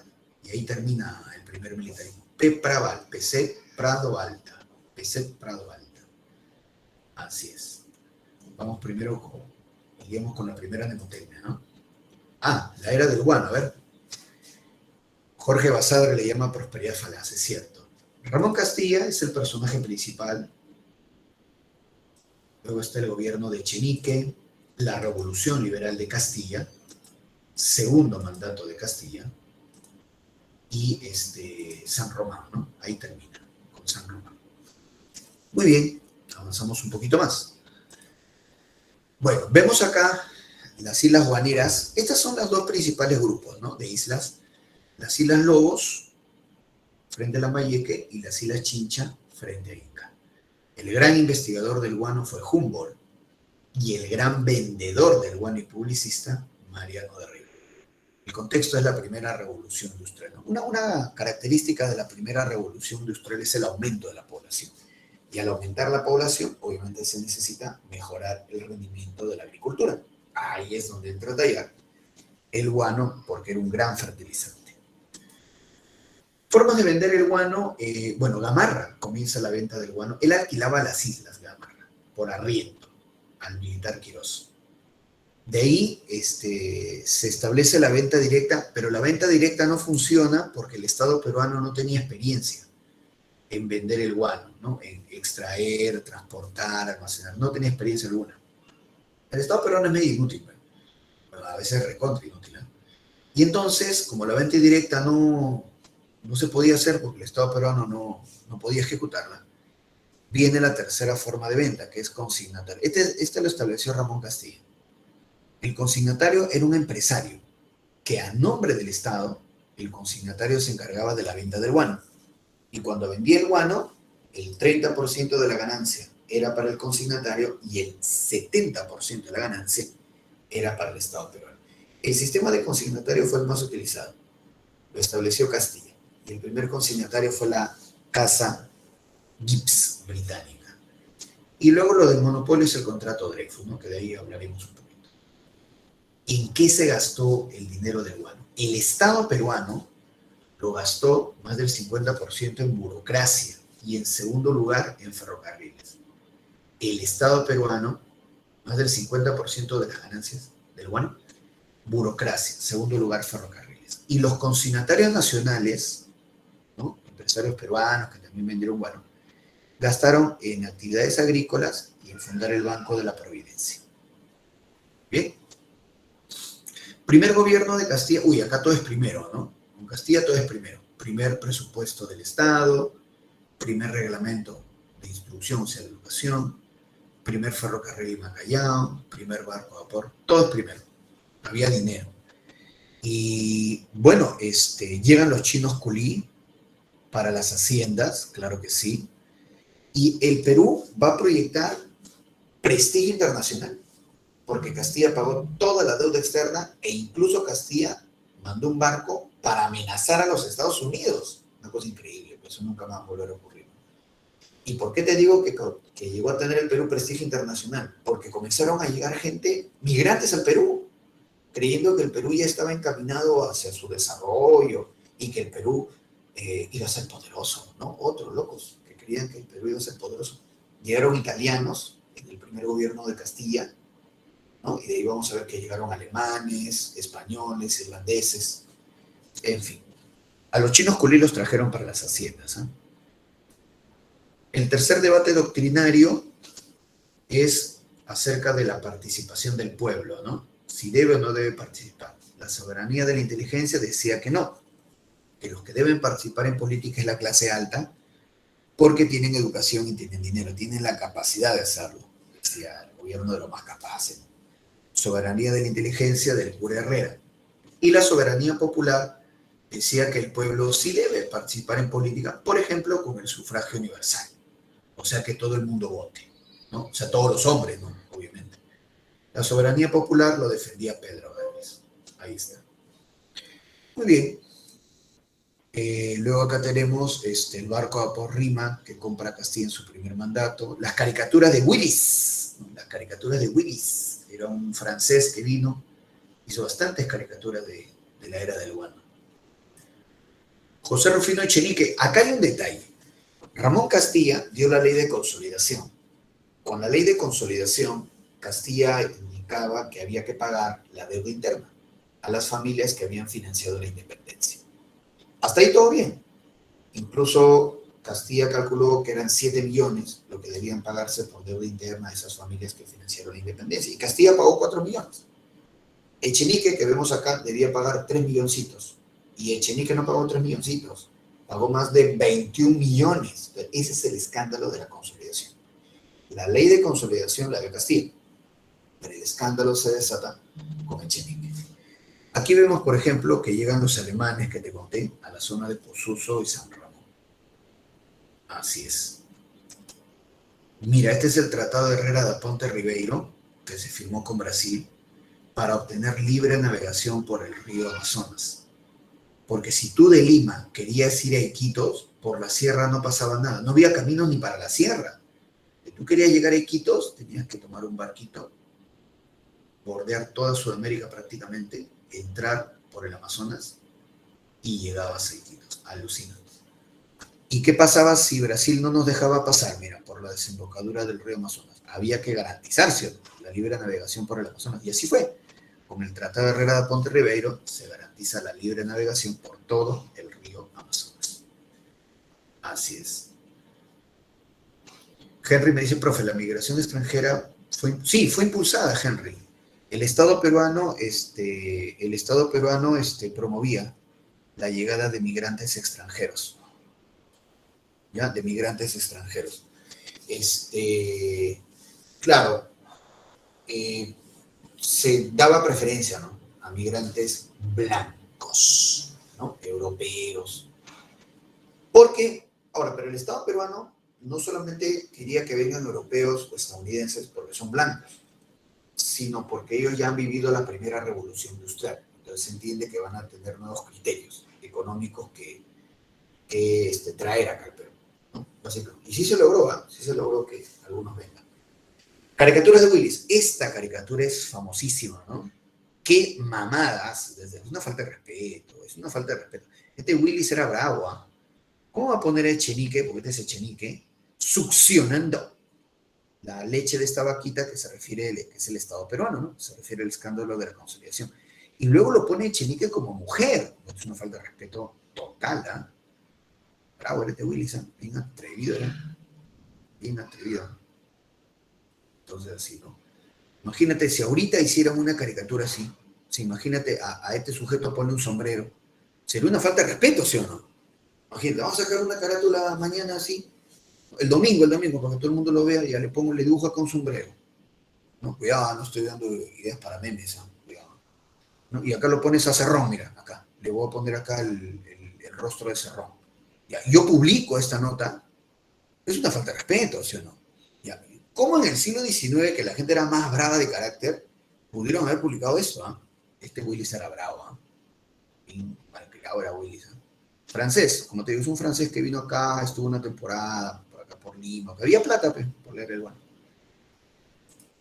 Bien, la revolución liberal, justamente contra el escándalo de la consolidación, ahí está Castilla, importante, claro que sí. Y Castilla, en esta revolución liberal, es donde elimina el tributo indígena y elimina la esclavitud. Así es, ¿no? La batalla de La Palma, Castilla derrota a Echenique. Segundo gobierno de Castilla, muy bien, fundó el departamento de Loreto. En el segundo gobierno de Castilla se dieron dos constituciones, la de 1856 y la de 1860.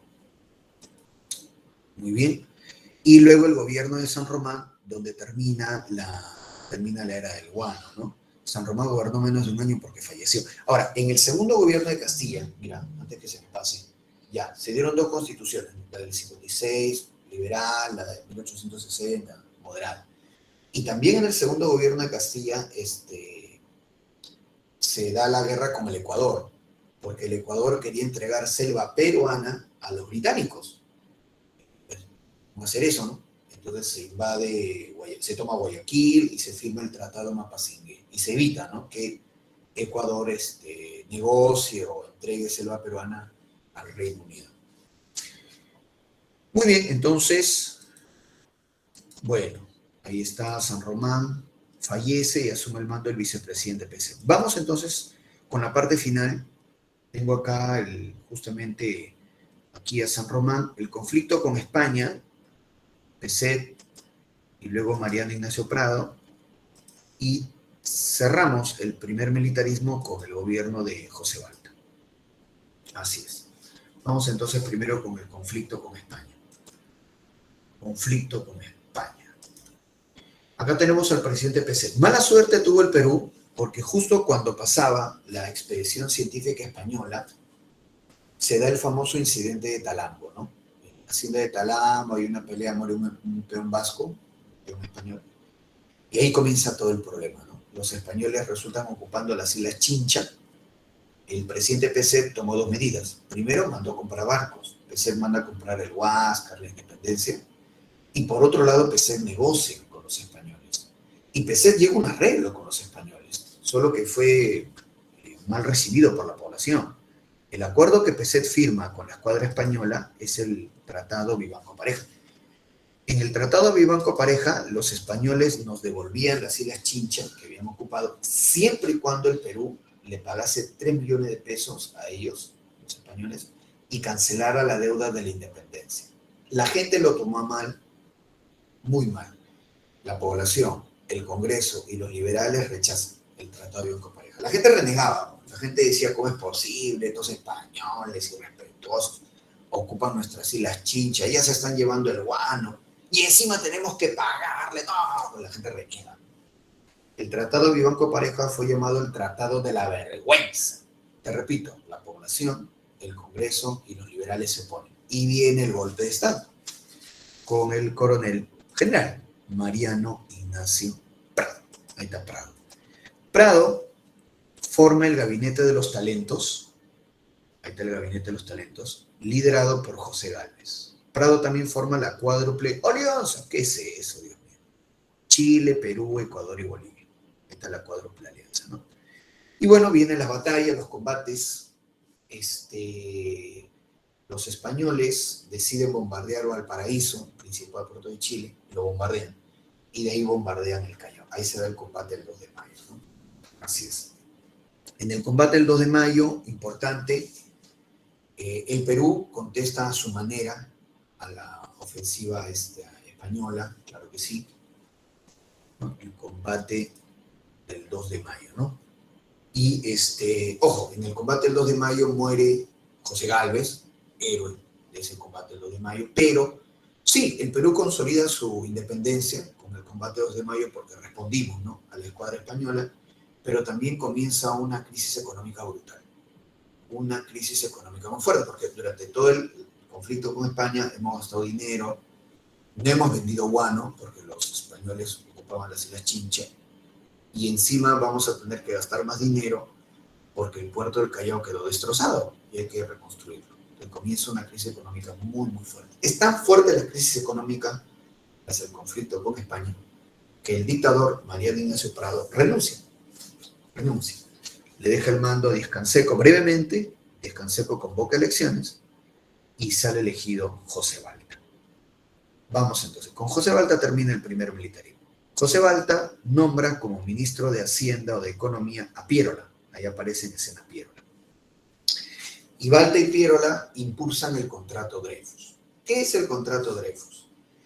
Entregarle toda la venta del guano a un empresario francés, Dreyfus, y ya no tomar en cuenta a los consignatarios nacionales, porque los consignatarios nacionales tenían serias denuncias de corrupción, muy serias denuncias de corrupción. Ese es el objetivo del contrato Dreyfus, dejar de lado a los consignatarios nacionales. Y así fue. Los consignatarios nacionales obviamente van a protestar, van a insultar a Piérola, ¿no?, que era el ministro de Hacienda que impulsó este contrato. Y los consignatarios nacionales, ellos van a formar el Partido Civil, el primer partido político del Perú, con su líder Manuel Pardo Lavalle. Y nace una rivalidad bien fuerte que nos hizo bastante daño entre los civilistas, antes consignatarios, contra Piérola. Entonces, esta rivalidad, este odio nos va a hacer mucho daño, incluso durante la guerra con Chile. Por un lado civilistas, por otro lado Piérola. Bien, y ahí lo vemos a Dreyfus, tanto en caricatura como en foto, así es. Con el contrato Dreyfus adelantó pagos al Estado peruano. Dreyfus le consigue 2 préstamos al Estado peruano pedidos a capitalistas británicos. Es decir, cuando se firma el contrato Dreyfus, el Estado peruano recibe dinero, porque Dreyfus está adelantando pagos y los 2 préstamos pedidos a capitales británicos. ¿Qué hicieron Balta y Piérola con ese dinero? Construyen ferrocarriles, 10 ferrocarriles a la vez, y contrataron al ingeniero norteamericano Henry Meigs, conocido como el Pizarro Yankee. Henry Meigs. Lo malo que Henry Meigs era buen ingeniero, lo malo que Henry Meigs era ladrón, era corrupto, por eso el Pizarro Yankee. De los 10 ferrocarriles, solo se terminó 1. De los 10 ferrocarriles, solo 1. Porque se acabó la plata, porque el contrato Dreyfus fracasó. ¿Y por qué fracasó el contrato Dreyfus? Porque las ventas del guano ya estaban en caída. Ya habían aparecido nuevos fertilizantes. Uno de los nuevos fertilizantes que habían aparecido era el salitre. Era mejor fertilizante que el guano todavía. Lo bueno es que el Perú tenía salitre. Y por eso Balta fundó la provincia de Tarapacá. Mira acá abajito, provincia de Tarapacá. Ahí está. La rebelión de los chinos. Sí, hoy los culís se rebelaron, ¿eh?, en Pativilca. Saquearon varias haciendas. Mucho maltrato recibieron por los chinos culinos, con cara pintadas. Muy bien. Obras de Balta en Lima, Puente Balta, Hospital 2 de Mayo, de arriba de la muralla de Lima. El Palacio de la Exposición, ahí está listo. Bastantes obras en Lima hizo Balta. Y finalmente Balta convoca elecciones y sale elegido Manuel Pardo Lavalle, ¿no?, líder del Partido Civil, ex consignatario. Pardo Lavalle gana la elección, así como te contaba, que hombres mayores de 21 años, con capacidad económica o que sepan leer y escribir, ya, que primero eligen electores y los electores, así con toda esa cuestión. Se elige a Pardo Lavalle y ya pues Pardo faltaba solamente que le den la banda presidencial. Y se revelan 4 hermanos coroneles, los hermanos Gutiérrez, cuyo líder era Tomás Gutiérrez, que había sido ministro de guerra.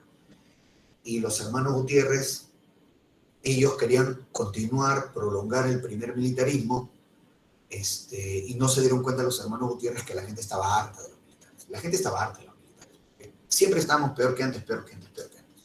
Cuando fracasa el contrato Dreyfus, la crisis económica vuelve más fuerte, porque ya no teníamos dinero del guano y encima ya no teníamos crédito externo, porque habíamos pedido los 2 préstamos a capitalistas británicos y ya se habían gastado.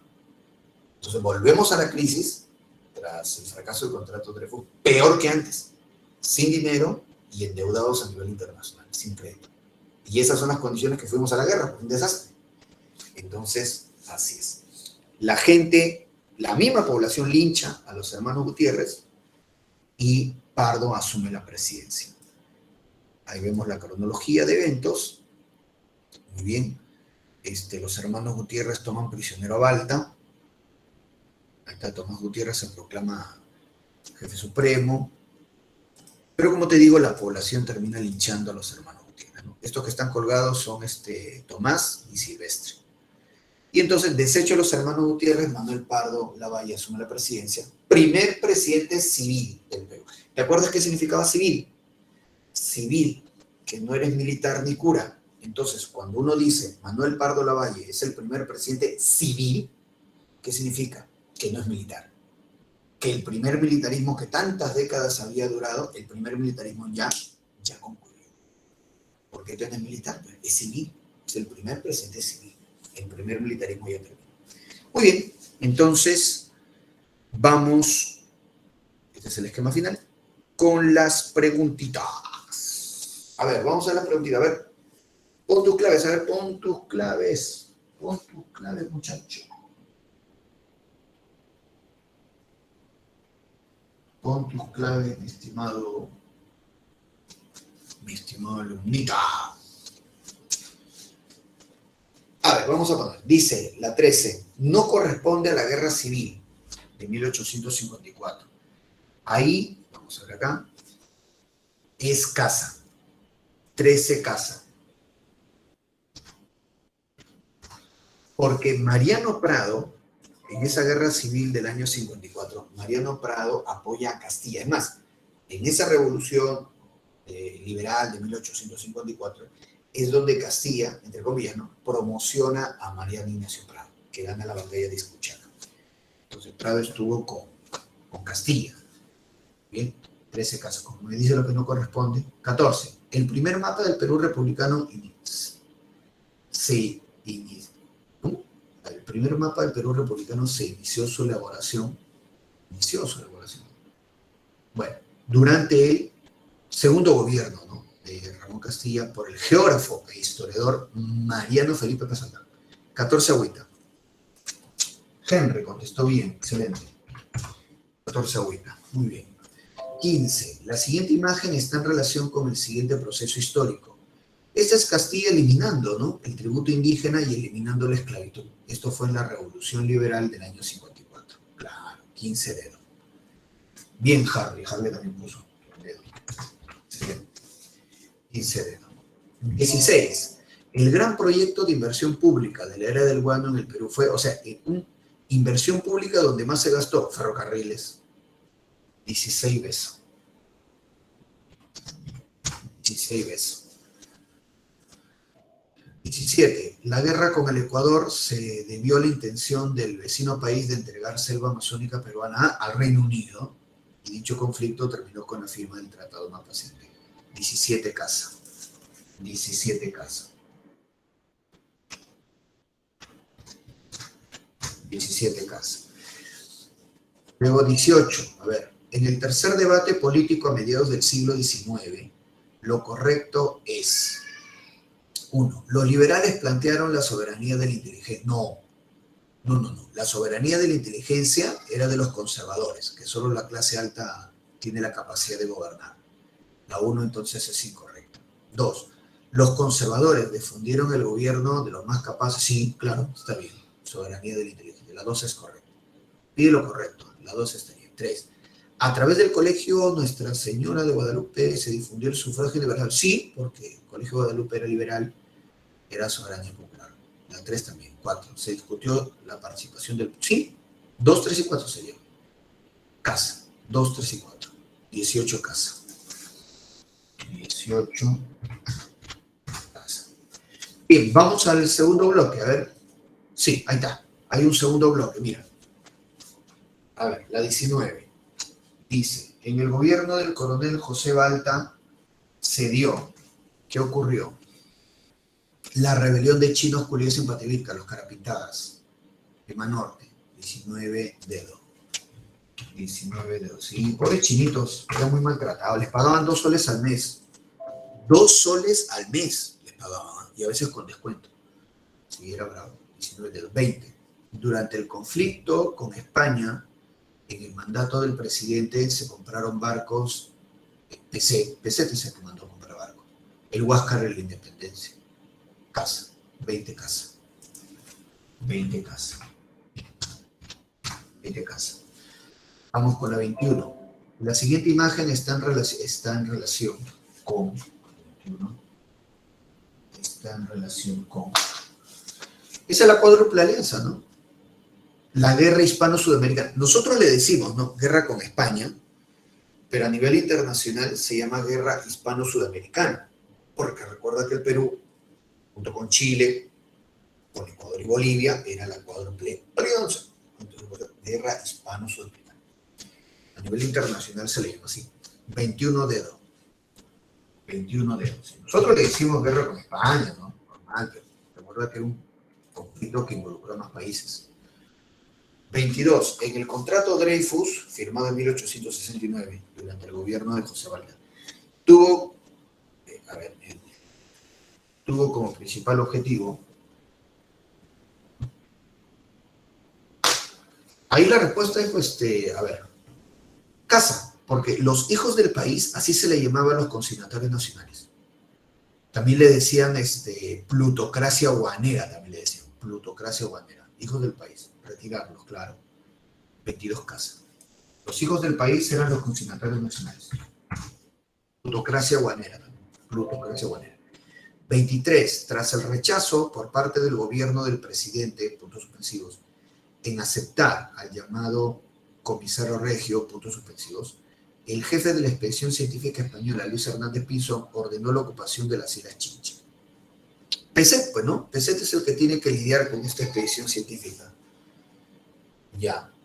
Y el supuesto comisario regio era este sujeto, que era un español que vivía en Lima, pero que se prestó para esta situación de la expedición científica. Eusebio Salazar Mazarredo. Peset, Eusebio Salazar, dedo, 23 dedos. Le decían Eusebio Salazar Mazenredo. Así le decían en Lima, Mazenredo le decían. 23 dedos. Y la 24, que es una pregunta de eco, mira. Con respecto al gobierno de José Balta, indique lo correcto. A ver. 1. ¿Pidió préstamos a capitalistas británicos? Sí. Sí, claro, en el contrato Dreyfus. Sí, ya. 2. ¿Contrató a Henry Mays para la construcción de vías férreas? Claro. El Pizarro Yanqui, sí, es cierto. 3. Rebelión de Juan Bustamante en defensa de Campeón. No. Lo de Juan Bustamante fue en el gobierno de Prado. A este Bustamante le decían incluso, o le dijeron, ¿no? Túpac Amaru III, este es Prado. La 3 no es. 4. Se compraron los barcos no, la independencia del Huáscar lo compra PC. 1 y 2 entonces, nada más. Agüita. 24 agüita. 4. Bien, chicos, entonces miren, hemos desarrollado el primer militarismo. Ya, los invito a que revisen el Classroom, ahí hay más preguntas, hay más teoría, y siempre cualquier duda, saben que me la pueden indicar, ¿ya? Adrián dice, gracias, Milo. ¿Qué pasa, Adrián? ¿Qué es esto, por Dios? Bien, nos vemos, chicos, cuídense bastante. Cuídense. Repasen para que no se olviden. Nos vemos.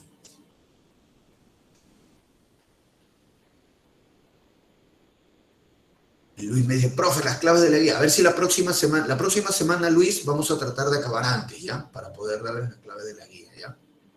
Y la próxima semana lo trabajaremos. Nos vemos.